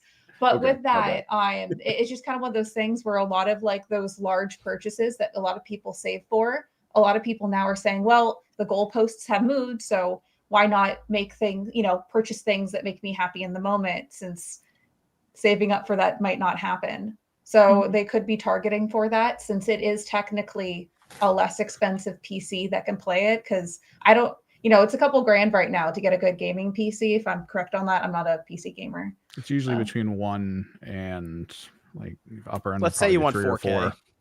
Oh, 4K probably. This thing would. We would assume this thing would at least try to like good 4K or like it's 4K. Like, it would probably like 4K. Yeah, I mean, that's all this works. Okay, so for 4K, I'm going to push back on that a little bit. I'm going to push back because I obviously don't play PC games, but I did a thing with Guardians of the Galaxy on that PC, John, that you told me to buy eons ago that I paid like $900 for. And I had everything on very high settings on that game. Obviously not the most graphically demanding game, but I was over 60 frames the entire time playing it. It's different games will definitely hit differently for frame rates. Yeah, like if you want like 120 hertz triple widescreen setup monitor, okay, sure, you might have to spend a little bit more. But I think people over embellish a little bit how much you actually need to spend on a PC to be able to play games at very optimal settings. That's all I wanted to say. Mm-hmm. Yeah, you can play around with settings, and that's the thing with PC is you can customize your experience to fit inside a frame rate or resolution you want to play at. I have to see Guardians of the Galaxy. I mean, that feels like that was an eternity ago. You say eons. That feels like it was forever ago when that game came out. Well, no, I'm talking about the computer I bought was eons, and I have a nicer one that I use just to play Disaster Day of Crisis now on the Nintendo Wii. It's got Disaster Box. Well, I do PS3 shit on there too, emulated, because I don't RPC S3. Yeah. Hell yeah. Yes, sir. But like I could use that for my work stuff, but like, my work stuff is all on that $800 PC, and it still works good. It's still fine. It's like, if it dies or something, sure, I could swap it out, but I don't know. The real question is, they drop this console, do they then make online games free? That's a good question, because it would be tied to PC. Mm-hmm. No, they would have to if they. I kind of feel like they would have to. Yeah, they would have to if they drop like a hybrid box thingy. If they don't, that would be like such a huge fucking optical problem for them. Like that would be like Xbox One reveal eras of bad optics. That'd be pretty bad. Hey, look, if you buy it through if you buy it on the Windows shop, but the Steam side is fine. It'll work. That just seems so weird, man. Yeah, I don't get it. I don't know how that would work. They would have to drop online requirement, like for pay to play online. Then they'd have to drop it, because how would they? I don't know how they would lock a Steam app even behind that. They lock the box behind it. The box can't go online unless you pay for it. Just, like their pay for service to play the old 360s that we used to get that would lock if you weren't paying for live. That's too confusing. PC gamers are going to be like, nah, I'm good. It's like when stuff like that gets brought, they're like, I'm good. I'm good on all that shit. Is it just going to be Steam, or is it going to be Epic Game Store? Is it going to be GOG? It's like all this stuff's been if it's going to be like a true open thing, yeah, they'd have to do that. I don't think they would do the website based ones though. Like, would they do GOG? Well, GOG has its own they have a launcher, yeah. GOG has a launcher because I have it on my computer. Because you got all those retro games. Fuck yeah, I do. Oh yeah, you do. Phil seemed to have mentioned multiple stores, so that's why everyone's like, "Oh, Right, at the game yeah. store, GOG." I mean, if it has access to that kind of stuff, that would be interesting. If it was not more than $1,000, they showed up and it's a decent box. But that'd be speaking from my perspective. Whereas we have some stats we'll get to here in a minute that shows most people don't spend money like that on games. So. I don't know. Microsoft's in such a weird place right now. Yeah, Who I knows was what gonna they're ask you come up guys with. that. Like, how do you feel about the state or like the image of the brand? Because like people, I've been seeing people have been saying on the Twitter, it's like, oh, this is like worse than the Xbox One reveal. It's like I was there, like going on IGN and Twitter every day between the Xbox One reveal and the E3 press conference. It was like every single day there was a new headline, a negative headline about Xbox. Like this executive said this thing, and then another executive said the exact opposite thing. It was like chaos, but like I don't know, man. I feel like they've been struggling ever since that reveal, and like I don't think it's gotten that better. So I'm just curious to see if like does Gen Alpha really care about the Xbox as a brand? You know, because Sony's having that issue too. Sony's really concerned about like their notoriety around Gen Z and Gen Alpha. So if they're worrying about that, certainly Xbox is worrying about that too. So I don't know. They don't have that nostalgia that our generation has for it. Yeah. Unfortunately, with the 360 and the original Xbox launch. Yeah, I think that's non-existent. Josie, what do you remember about, like, did you play the 360 or no? I was a PlayStation family, but a lot of my friends had Xbox. I feel like Gen Z is going to have some nostalgia for an Xbox. They will? But- Okay. 360 for sure. Yeah. Yeah. Gen Alpha probably not, because they were like when the Gen Alpha is like the brand new one, right? They're Gen Alpha is 2011, right? Yeah, my daughter, she's 12. No, she's 13. She's turning 14, so she's like Gen Alpha-ish. And I sometimes hang out with friends and what they talk about, and stuff like And that. are they And cell phone tablet kids? they are Gen Alpha. absolutely cell phone. It's yeah, Roblox. it's like Roblox. Well, Yeah. Roblox, It's crazy that all these Minecraft, companies are trying to Fortnite. look. That's crazy. All these companies are trying to look into streaming services that they're trying to get on phones. Yeah, Yeah. it really with her and her friends. It's Roblox, Fortnite, and every now and then like Mario Kart or something like that, like a Mario Kart or something. So Gen Alpha is born between 2010 and 2024. Yeah, oldest are 15. yeah, Teenagers, so wild. Yeah, it's like But, I their mean, that's what I see, at MW2 is the 2022 game, but our MW2 is like the 2009 game. Like That's a shame. That just means makes Gen me Alpha cool. is Xbox One and up, basically, for what they're Right. So they never had Yeah, like so a like good that. Xbox. Fucking That's sad. Dude, that is so sad. yeah, that's what the nostalgic. I think even for them, like it's always been like tablet. Like their nostalgic is like tablet. do they- games. Angry Like, Birds or The like parents they- put them No, in. I am Yeah. very nostalgic about Angry Birds. Yeah, Do Yeah, they like even really that's have what this- their nostalgic is. It's Fruit tablet Ninja, games. Jetpack Fruit Joyride. Ninja. Yeah. Yeah, Fruit Ninja, right? You like Fruit Ninja? Oh, Yeah. absolutely. Yeah, Yeah, put the Fruit kid in the Ninja. shopping cart and then Pretty good. hand them their babysitter and just go around shopping. Yeah, that's what my daughter. She's nostalgic for the Fruit Ninja and Dude, the Clash of tablet Clans was games. fucking huge when Yeah. that dropped, man. Clash of Like Clans. all my friends were playing that. What were you trying to say, Sean? I don't remember. Oh, Okay. but like it's even talking about nostalgia. Is it the same as like our nostalgia for stuff? Like it seems like it's not. Mm. I don't know. I guess it's. What do you it's mean also by that? Like maybe it's too early to tell, but like I don't know. Nostalgia doesn't seem to be a driving factor for a lot of people that are like 30 and younger. Well, like Nintendo's coming out with a bunch of these Wii games and remastering them now, right? For the Switch, Unfortunately. like For Dude, Sean. Mario yeah, Galaxy and anytime I'm stuff on like that. TikTok, I always hear the Mario Galaxy music. Yeah, as, and like, it's the to background. capitalize on that nostalgia from the Gen Zers. It's like Yeah. we grew up with a Wii, that is very nostalgic for us. And it's like if you go on like Gen Z social media, mostly TikTok is what it is. Yep. But it's like Club Penguin, that we RuneScape, shit like that, runes. Have And so, like- OSRS got really huge Peop- for Twitch recently. Yeah, people are very nostalgic. I think Gen Z people are very nostalgic Oh, for sure. to buy stuff like this. But you know, we just don't have as much of a pool to grab from right now, maybe.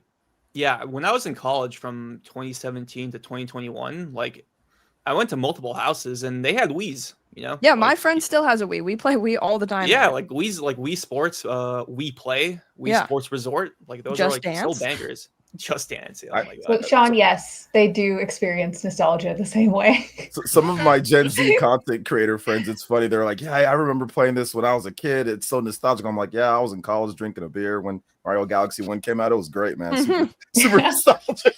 Oh, dude, yeah. When I played Uncharted 1 for the first time as a kid, I was like blown away, bro. I was like, "Yo, this is next gen." Yeah, I was in college. I was like, "Yeah, this." Oh damn, bro. I was not even a freshman either. I was like a senior. Wait, what year Damn. did that come out? 07. 07, yeah. 07. Oh, okay. I was in high 5. school. Yeah. It was my third year. I was a third year. I was junior. I was junior turning senior. It was my junior year at Fresno. I was 9 years old and I thought, wow, gaming is never gonna be better than this. That was like the first game I ever beat as a kid was Galaxy. Yo, Rattech, I had the same feeling. So if you go all the way back, let's go back about 30 years. I remember when I first played Chrono Trigger, I was like, gaming's not going to be better than this. And I was right, because Chrono Trigger is still the best game of all time. So, I'm still right about that. There you go. So you're saying we need an Uncharted remake? Bro, I think it's more warranted than the Last of Us remake, I'll tell you Yeah, that. true. That's valid. But you're still gonna get your 4th installment of that. Let's go. Oh man. Yeah. Well, with that, we did get some information on Switch 2 sales, as well as just like Circana sales report across the board for August. But we did find out that the Switch 2 is the fastest selling system still in the US. It's leading ahead of the PlayStation 4. Switch 2 at 2.4 million life to date. PS4, back when it launched back from 2013 holiday into January 2014, 2.2 million units sold. And I mean, the Switch 2 just continues to sell, rolling along, no problem there. But there was one stat in particular that Matt Piscatella shared, and it had to do with video game purchase frequency. So they go around, they poll a bunch of people, and it's a big survey they do. It says for 2025 Q3, and it says approximately a third of video game players purchase a new video game less often than once per year, while about 36% purchase a new game once a quarter or with higher frequency. I don't remember filling out this poll. Yeah. So if you, I mean this was kind of surprised. I saw some people who are like, "Wow, it's really like that, huh?" People are not buying games once every month, and that does kind of show the difference between the plugged in online community, Yep. and then just the regular person who thinks a game looks cool. They see it on a commercial and they're like, "I'll get that eventually," and then they maybe wander into the store one day, a month later, and buy it, and that's their big game purchase for the year. Well, But it was quite interesting to see sort of the reaction to this guy. Well, John, when we worked at the game store, like back then, there was already the news that came out that the average gamer bought 2 games like a year. Yeah, like it was a sports game and usually COD. Yeah, usually Call of Duty, Madden, or Call of Duty Madden NBA. and COD, or COD Whenever and GTA NBA, came yes. out that year. Yeah. Or NBA, if you 2K, if you COD. were from overseas in the US, it was FIFA. and FIFA, COD. yep, FIFA. Yep. Is this in the Occasionally, US or where is this one? this is in the US, yeah. For Circana tracks. We all are US. also going through some economic things, so that could be a factor in this. I'm curious, did they elaborate on any of the sample data besides it being in the US?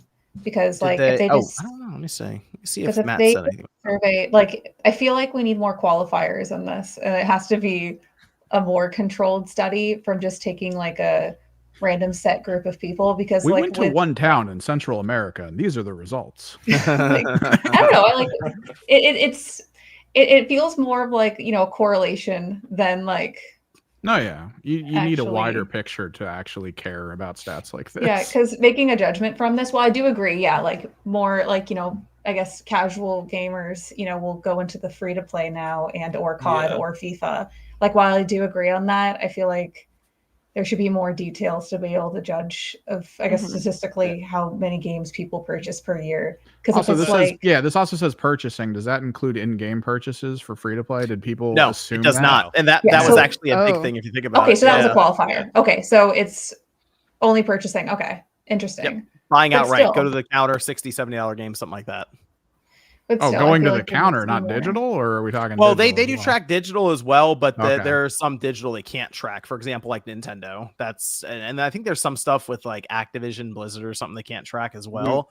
So that's that like a puts huge thing. huge That dent. takes out a huge chunk. Yeah, that takes out a huge dent right there. If they're not tracking all digital purchases are more prevalent now at this Well, point. I'm not they saying that it's bad, Yeah. like overall.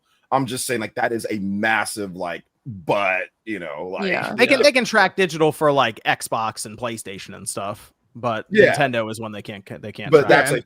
that's a huge part of Well, purchasing right now. So well, and Yeah. was this But this just isn't from tracking. compiled data, or was Right. this actually from a Well, they poll have- that they sent to people? This is they have a custom survey at the bottom there. Future how video many games people custom is survey. this? And How this many isn't tracking or accurate at all because, like, of those purchases, how many people actually fill out surveys? Like, when you go to a store and they're like, "Oh, fill out a survey at the bottom." Do any of you guys do it? Yeah, I'm not gonna lie. I get mad if I see a survey. Yeah, I don't. Like So- I won't go back Nah. to the shop It's- for I at don't least fill a out a year. damn thing. I ain't never Fill filled out a something gaming survey in my life for like MPD or something or anything like that. I ain't never filled out a damn thing.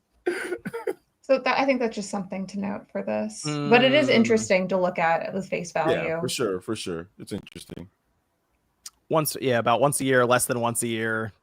I mean, you got to go up to 18, 12, and 33. That's basically your 2 or fewer per year group, and that is the majority. Yeah, More they buy often 2 than games once a a year, and then they'll buy like V-Bucks or whatever specific currency for their free-to-play game. Because I remember during the PS3 days, like the only free-to-play options were like what DC Universe Online, Free Realms, Dust 514. And no one cares about those games. Or was that PS4? They had Oh, they those had PC what was that? UO on PS3 as well. Yeah, Yeah, but it what came was out 2011. Yeah, What was that Yeah. shooter game too? Dust 514. That shooter game. No, the one where it was like DC inspired characters. Oh, Gotham City Gotham. Imposters. Yeah. Gotham Yeah. City. I like that game. Yeah, A lot I of liked people it too. did. It was fun. Yeah. It was fun. That was a good game. Also, something to note, I feel like this Uh-huh. really excludes indie game, consumers. Because, sure, with a mainline game, I might buy like 4 a year, sure. But with indie, like I'll buy like 3 in a month, depending on what the release is. It's also dependent on what the release schedule is for that year. Some years it's slim picking, and some years, like this year, for example, like there's so many fun games to play. And since those aren't physical purchases, that omits that immediately, right? Yeah.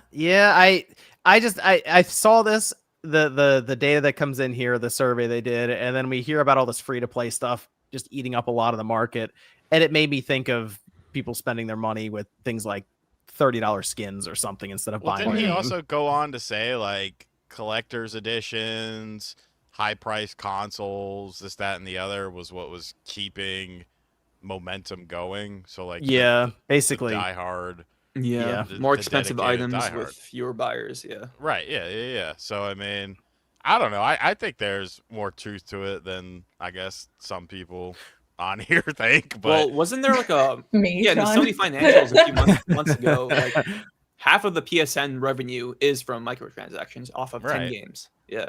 yeah, I mean, it's crazy to think about, but I mean, how many people only play Fortnite and then maybe buy 1 or 2 games a year? Like, I think Yep. I think all of like the people watching this show, the people on this panel, we're not the people involved No, in this. we're in sort that- of I thing. 100%. that 22, 10, or 4%, right? We're in that Yeah, that front side. But I'm just saying we're in a very different bubble from the general public, and so I do think the general public probably, maybe not exactly, but I do think it skews way more towards this data than we probably realize. No, Oh, yeah, like, Mr. Danger just went off the top of the cage. nice. Hey, like I was saying earlier, it was just like before John and I were doing all this, and we found out people just buy 2 games a year on average. Like it's always been that way for Right. a long time. Yeah. And then with Yeah. prices going up and, games costing more and, questionable value of games and stuff like that, it makes sense to me. This also, I mean, like I said, it made me think of the free to play stuff and where a lot of the money is going for skins. Did you guys see Sean, did you see the new skate skin? It's in the thumbnail. I put it in the thumbnail. I Isaac didn't Clarke from Dead Space is goat. in there. Why? $30. Did you see I how think? much it costs? It's like 30 or Nah. 40. It's $35. 35. Holy. I booted up Skate the other day to kind of see what they added into it, and I was like, "Yep, still still stinks." All right. I saw that price though, and I was like, wow. I mean, it's EA, so they can grab Dead Space you feel like and throw it in there, but it's $35. Is like, wow, that is huh. I mean, compare that to his Fortnite skin, and like I feel like that you got it was $15 there, and I got more value from Isaac and Fortnite than I would in Skate, in my opinion. Yeah, and that's the thing. People were already like roasting it because it doesn't look that good. Yeah, the thing is, I kind of pretty like the DIY look to it. Like if it was $5 or $10, Right. 35 is like, nah, man. The price like, doesn't tweeted really about match it, up and to the aesthetic. Exactly. Like I tweeted about it, it went viral, and then literally every quote tweet was like, "Yeah," and Isaac Clarke was free in Skate 3. Like, granted, I know you have to pay for that game, but like, it was. I would have rather have paid for Skate 4 than get this abomination of fucking game. My guy still is wearing high waters because everything I've unlocked are just like now they got like the 90s pack, which you think I would like. Oh yeah. But like where are the 90s shoes? I don't see a fucking pair of SXLs. I don't see a fucking the DC Stevie Williams, the Sal 23s. Like where are the classic shoes? Like I'm not gonna wear fucking baggy jeans with some knockoff like loafers like my character has. Like I can't stand it, dude. I can't. Would you pony up for some cheetah print parachute pants though? Like with that? No, I'm not spending any money in that game whatsoever. I refuse. I rebuke it in the name of Jesus. Yeah, I'm curious how What, you don't like the corpo feel on a Skate game? Come on, man. Yeah, half the people going around who have the stupid death costume because they paid the founders pack $30. It's like, what is wrong with you? Because I know Skate, like I constantly see Skate clips on TikTok, like constantly. That is the point of this game, yes. Yeah, that's what. Yeah, that's like it. Kind of feels like a corporate attempt to. Like, it's that meme, like, how do you do, fellow kids? Yeah, that's what I've said about it, like a few times now. That's what it is. Like it, and even the dialogue in the game is just God. It just beats you over the head, fake, bro. It beats you over the head. Like it uses any sort of slang terminology that is in the community, and like the fucking AI is like, oh, this is like footy. Oh, you were gonna go get some footy. Oh, that means footage. That means you're skateboarding. But it's like, this is not funny. Like, you're totally disrespecting what made the first 3 Skate games great, which was it didn't treat you like you were a fucking toddler. Like you learned you had Coach about Frank, stuff. Bro, the GOAT. Yeah, it's like, I don't know, man. It just, and even the art style, it just it makes me sick. It's got the Fortnite art style. Yeah. I'm not the crazy world about is that boring as shit. I don't know. Yeah, audio. There you go. Audio's Etnies. Osiris. Where's the D3 Osiris's that everyone who didn't skate bought anyways? They would BMX in those junts. the back to the Switch 2 for a second with the sales, 2.4 million already for the system in the US. Again, very, very fast in terms of sales. It hasn't gone through a holiday season yet. Nintendo has it marked at 15 million for their expectations. Do you guys think they end up raising their forecast, or are they just going to stay where they are and just try to hit it like normal? Because I still see Switch 2 systems, and as at Walmart earlier, they still had them. They're just there in stock. You just walk up and buy one. So I'm curious to see if they're going to raise the price like within the next year. If there's like another tariff issue going on. Well, we'll find out. Glad that you said that. There actually is.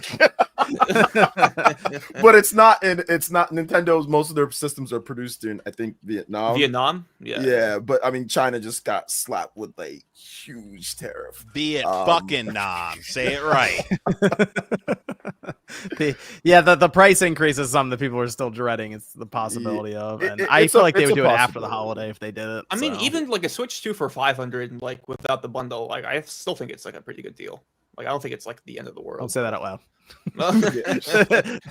Think it.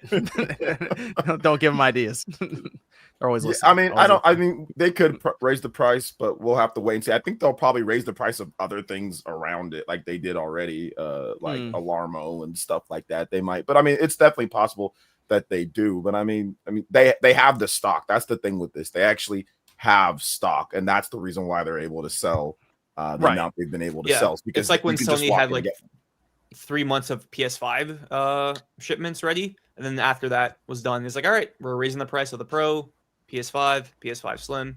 Yeah, So, yeah. yeah. So I mean, they have stock, so it's going to sell as long as they have stock to keep on bringing out games. It's going to do okay. They'll probably hit their forecast. I don't think they're going to raise it. I think they're just going to keep it right there because probably a little bit slower up until Pokemon Legends comes out. It's doing okay now. But yeah, I think once the holiday comes around, that's when it's really going to start doing really good because then you'll have Donkey Kong Bonanza, you have Pokemon Legends plus Mario Kart World all in that holiday. I think those are going to be like the 3 best-selling games for the holiday season. That'll help push things. So yeah, it'll probably hit its forecast, and then we'll see go from there. Like what big games that they're going to have, like the next Nintendo Direct or like the spring Nintendo Direct usually when they have that. So Okay. Good stuff. Good stuff. Let me pull up a few of these. Superman says Josie defamation suit against Internet Rando Fund. Shout out Superman. Mhm. Grandman says, so is Game Pass dying a good thing? Because I thought we all wanted people to buy games again. See, I was thinking about this. I'm like, what if it's like, you know, we put all in like our tinfoil hats. What if this is them course correcting to retrain their market to purchase games? Because Game Pass is getting expensive enough where, you know, it doesn't, buying games doesn't outweigh having it depending on how many you play. Right. And, you know, if you are one of those, you only buy 2 games a year people, like it makes more sense now just to buy the games. So what if they were, you know, people who are going to keep Game Pass are going to keep Game Pass, and it's getting the rest of the people that would have eventually quit the service to buy again? Well, I don't know. That would Well, make sense in my head, but it's To also buy a on really weird way to Steam. do it. Well, if we're full blown tinfoil hatting, this would be Yeah, them do it. seeing far into the future. They see that Netflix is coming up and everyone's talking about it being the best way to watch things, and then they see people talking about it going into games. And what they decided to do was actually tightly pack in it's awesome to it's shit in like a short period of time to just show everyone the end result so that we don't do it going forward. Genius. okay, Does anyone else You really have any put that foil? together, Evan. a more simplistic situation. I think that they know that they need. I think Microsoft realized that they need to actually sell games in this. Yeah. Like, they need to just sell games. So yeah, whoever wants to keep Game Pass, pay up. You know what I'm saying? Like Yeah. it's pay up. You want 400, pay your ass up. Everybody else buy them Like- for 60, 70 or whatever the price is for the game. So I think that's what they realized because they're having a lot of. I think Microsoft saw like when they started putting games on PS5. They saw that money coming in from Forza for like an older game. Like, damn, Yeah. look at all this money coming in from It's actually like when from actually selling a game. it's like after the Insomniac breach when we found out that when they put Horizon Forbidden West on PS Plus a year after it came out as an Well- experiment, and they lost like $100 million from it from like potential sales. I remember that. Yeah, I remember that. Yeah. Yeah. And then that's why you haven't seen like a first party game launch or like not even like launch after a year in PS Plus. It usually takes like 2 or 3 years. Sony was like, yeah, enough of this subscription Yeah. service free. JK. Yeah. You Herman broke. was like, You "Shut go that buy shit something. down, You're bro." broke. Let me go. I'm gonna go around real quick. I'll go to you. You just tell me what game you're playing because Truly Epic wants to know what everyone's been playing. Josie, Donkey Kong Bonanza. Sean, ECW Born to Be Wired. It is I'm not going quickly, so you can go fuck yourself. It is a new N64 ROM hack based off of No Mercy from Retro Randy Price. Version 5 just came out. If you're on his Patreon, which is $5 a month, to get access to the early versions. Completely reworked game. Functional tables. You could throw people into tables. They'll get on top of them. There's a barbed wire match that has all new animations. It's all new moves and stuff like that. New stances. It's fucking insane. I can't wait for the final product. Functional tables is the quote of the show. Well, because in No Mercy, now it's going to take longer now, John. In No Mercy, the only tables you had were the announcer's table that you could put people through, and then you could go into a backstage area, and there was a table that was like set up that both of you could get on top of, and you could go through it. With these, you can put people through the tables with moves, which you could not do in the original No Mercy. And you can now Irish whip them into the table, and they'll lay on the table, so you could do a move through the table. Oh, they're about to go through the glass. did they go through the glass? They're still teasing it. Okay. Oh! Oh, that dude got fucked. Evan. Got back into Hell Let Loose just because a patch came out that yet again split the community. So super fun. About Radic. Ghost of Iote, Battlefield is. 6. Celia. I'm playing a couple games. So I'm still playing LA Noire on my PS3. Yay. Oh, hell yeah. Yuka Replay Mhm. and technically I just started Dragon Quest Monsters, the Dark Prince. So Oh. I got a few ones I'm playing. That's a long game, by the way. Just letting you Yeah, I know. know. I'm realizing very quickly. But I love the Game Boy Color one, Dragon Warrior Monsters, and the second one, Tara's Quest. So I'm going to enjoy That's this. that's like a 60, 70, and that's if you're just going quickly.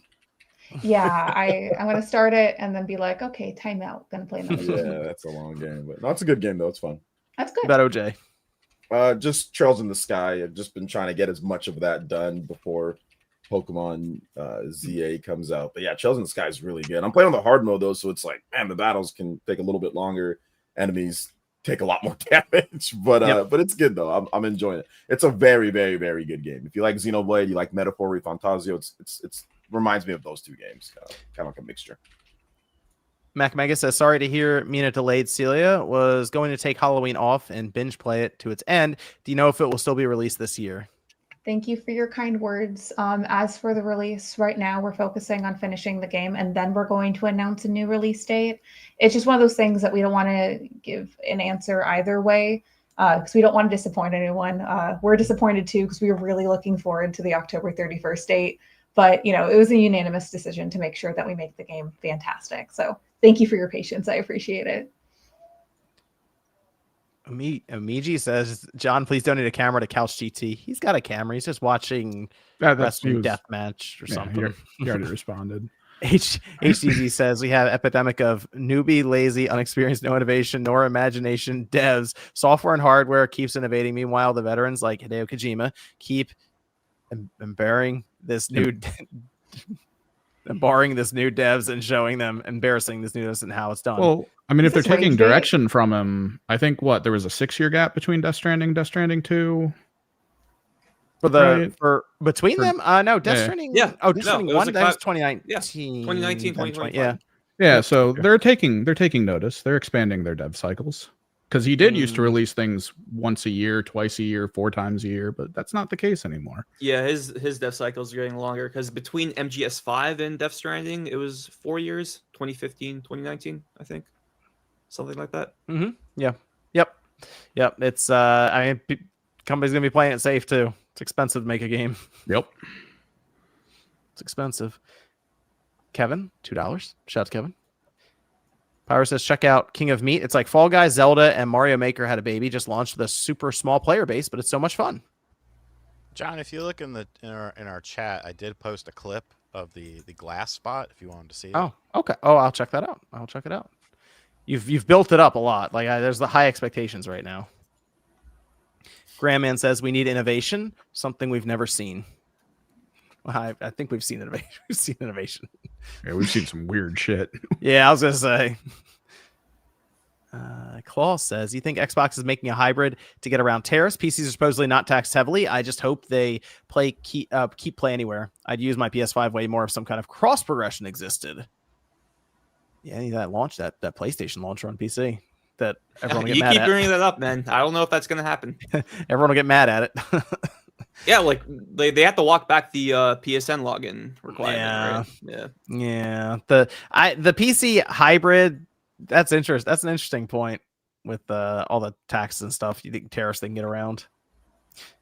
Future Millionaire says this next gen is going to be the most unwanted generation to date. Nobody's asking for new consoles. We're about to be 5 years into this generation next month, and I'm trying to think. 2018, when we had the PS4 and the Xbox One, I feel like people were thinking PS5 and Xbox Series at that time. I feel like it was being brought up and discussed, and people were kind of excited for it. I don't really see it as much now for the next gen at all. We need to change dev cycles. Like there's no need for it Yeah. right now. There's no point. Like I feel like 2028, 2029 would be more ideal than 27. I think 27 is a bit too early. I get it's the same dev cycle or the console cycle between like PS3 to PS4, PS4 to PS5, but plus COVID kind of like slowed down development for like every studio. So ideally, I would like 2028, but if it's 2027, then we'll see. Cool Rip says Digimon not on Switch 1 or 2 is crazy. Yeah, Have you played that is that kind of game? weird. Have you played that game on PS5? No. It's I have 30 not. frames per second with frame and pacing issues. Really? Yeah. Damn. Man. So they're probably going to work. They probably need to work out a few kinks. It's coming. It's going to come to Switch 2. It's already been leaked. It's a pretty But powerful and, game. Bandai Namco. but yeah, it's 30 FPS. Now on PC, it's fine. But Oh, if you got a okay. good enough PC, but on PlayStation and Xbox, it's 30 FPS with dips. So John, you better read that as it says it, or else I will tell Liza Phil it's a. Liza Phil, OJ John, Trails in the Sky update. That's not what that on says. chapter. It says T-it-S. T at S, yeah. Tits. T- Tits. T it S. See, there's a capital T and a capital yeah, S. I'm about on chapter 2 as well. I'm 20 something hours in, really enjoying the game. It's fun. Like I said, it's a fun game. I like it a lot. I'm playing it a lot portable whenever I get time to play. So I'm playing a lot on Switch 2 portable.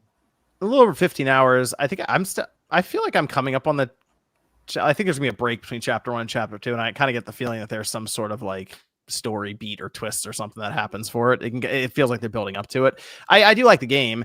I put it to the side to play Ghost Yote, and I already said that this game is going to be one that's going to take me several months to beat.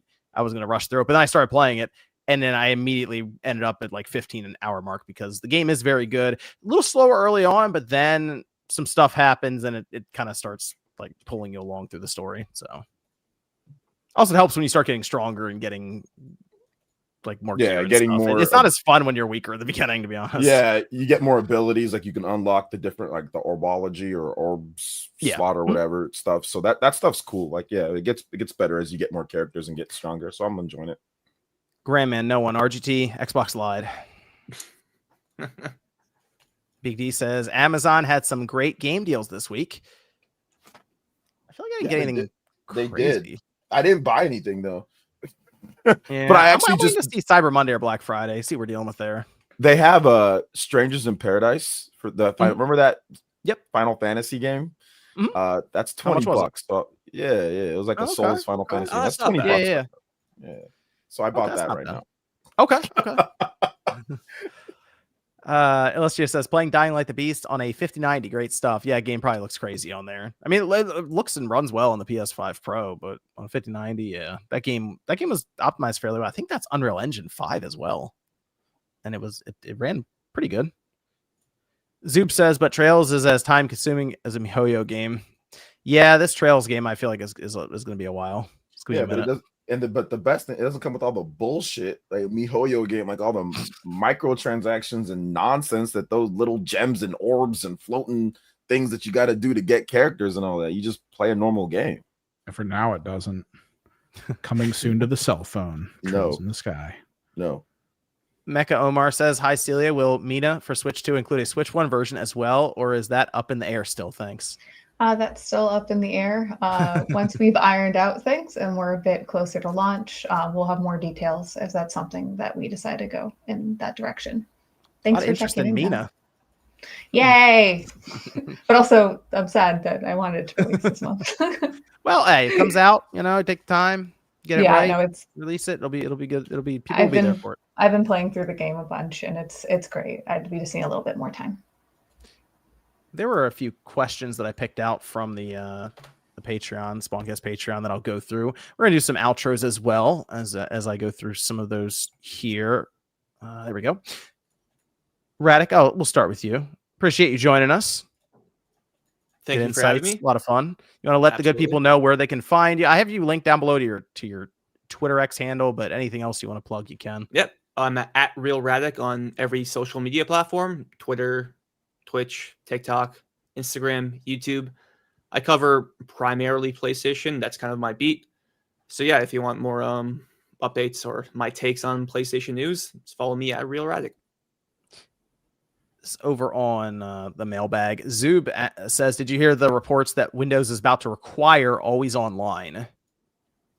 So when you load up Windows like a new version, you can do an offline account, but now they're kind of getting rid of that, and it's like you have to sign in to use Windows, and it's one usually people I don't know how many people use their computers now without internet, but it's more so locking the Windows install behind having an account with them, really is what it is.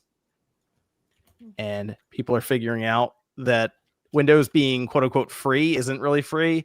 It's usually when you start wondering how the company makes money, by the time you get to the end of that thought, you should realize that you're probably the product. So that's what's happening. People are starting to realize that. They're like, oh, and interestingly enough, the Linux searches, and I noticed that there were like people were pointing out trends for, like Google Trends. So Linux install, gaming on Linux, all these things are starting to trend upwards. So I feel like Microsoft probably realized that too. Christian asks, I know this was a topic from last week, but can you explain the difference between a public and privately traded company? Also, are there any benefits being a private company rather than public? Well, this would have been with econ class. Well, this would have been you fall asleep. This would have been I'm just messing around. I'm just messing around. Go ahead. This was the EA thing, right? Where they were going private. It looks like that deal is going to go through. We're still waiting for the full confirmation it closed, but it seems like it's going to go through. The big thing is they don't deal with the public shareholders that at times at the end of the quarter wants you to have some kind of big report about how the line's going up constantly, and it makes it more difficult to do long-term planning versus if you're private and you don't really have to say anything to anyone. People were trying to figure out how much Valve, like Microsoft couldn't figure out how much Valve made or how much they were worth, and they had to do estimates in their write-up, and we learned that when the FTC documents leaked because Valve is private. So you kind of have to just extrapolate and figure stuff out on your own. So Microsoft legitimately had hired people to basically just try to figure out what Valve's numbers were for a potential acquisition at that time. That I guess would be the benefit. Less pressure from public and be able to be more fluid behind the scenes and be able to react and do what you want. It's a good question though, honestly, for real though. Were you saying something, Celia? Oh yeah, I was gonna say, like, when you're looking at public versus private, sure. Sometimes when you get, like, I guess the benefit of public is that like some studios give you shares in the company as a perk. So, you get some cool little investment portfolio there. But yeah, a bad side of things is that they get to dictate the direction of the studio as well. Because, if you're going to take a risk on a game, for example, and there's no proven, runway of what that looks like, it's much harder to get the company to go in that direction. Where if you're a private company, you kind of can do what you want and follow your vision and not have to give into pressures with certain things. But, there's, negatives with that too. So yeah, it's the too many cooks syndrome. Yeah. Celia, can you tell everyone where they can find you? Yeah, you can find me on Game and Talk. I'm on a podcast with Josie and Sean and sometimes Nate. He's been out at the store for a gallon of milk for a really long time, but he might be back soon, so we'll find out. But yeah, we do that on Wednesdays, and I also stream on the channel as well on Fridays at 6 p.m. Pacific Standard Time.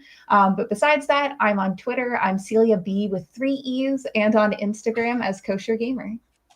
So I have to ask a question. If the Mariners win the World Series, I need to make a guest appearance, and I need Nate to be there. And I'm just going to talk shit to him the whole time about that. So just keep that in mind. Excellent. Cool. Yeah, that's going to happen. If the Mariners somehow win the World Series this year. Talking about Banana Ball? Because that's awesome. No, I'm talking about my Mariners that I swore off a long time ago because I had anger issues with that team. I punched a few holes in walls before what happened to that team. But if they win the World Series this year, and I'm going to be talking trash to Nate for a while. I'm going to be calling him up on the cell phone and talking trash to him. So, maybe you can get him to come back. Yeah, that's what I'm going to do. I'm going to bug him. Wait, call him during Game and Talk stream, and then we can have you on, and that forces him to be on because of phone. I'm never gonna let him. I'm not gonna let him to the end of it because he's a Yankees fan, isn't he? This stupid Yankees fan. So this is from Game Bro. Says anyone on the cast planning to pre-order and review the Ambronic DS handheld? Looks pretty promising for DS emulation. I will be because I think it's gonna be. I think it might be right at $99. Yeah, they said under 100. I probably will pick that up too. Looks cool. That's what I prefer them to do. Get a lower cost device that's like just geared towards a specific system, and clearly it's just DS. So good library games, yeah. I'm curious, like, do you think we'll see DS on NSO this generation for Switch 2? Do you think that's I even think so. possible? I think so. Yeah, I think so. Okay. Mhm. Yep. Like, would it Or have to be like $10. an attachment, like the for the That's a second good screen? Question. I think you could just. I mean, because they had it on the Wii U, and you Oh, could do an okay, okay. option where it had both screens. Like, obviously, you could use the tablet as the second screen, but they had it so Mhm. both screens were on at the same time. And if you mess around with emulators and stuff, you could set it up to where, like, game specific. So, like, if it's a top screen intensive game where you don't really use the bottom screen, you can make the top screen be like the focal point, and the bottom screen is kind of like up in the corner, or vice versa for things like that. So I would assume they would have some customization in terms of that, because I don't see them releasing like a second screen for that. But in the same breath, they're releasing a fucking Virtual Boy, so who really knows?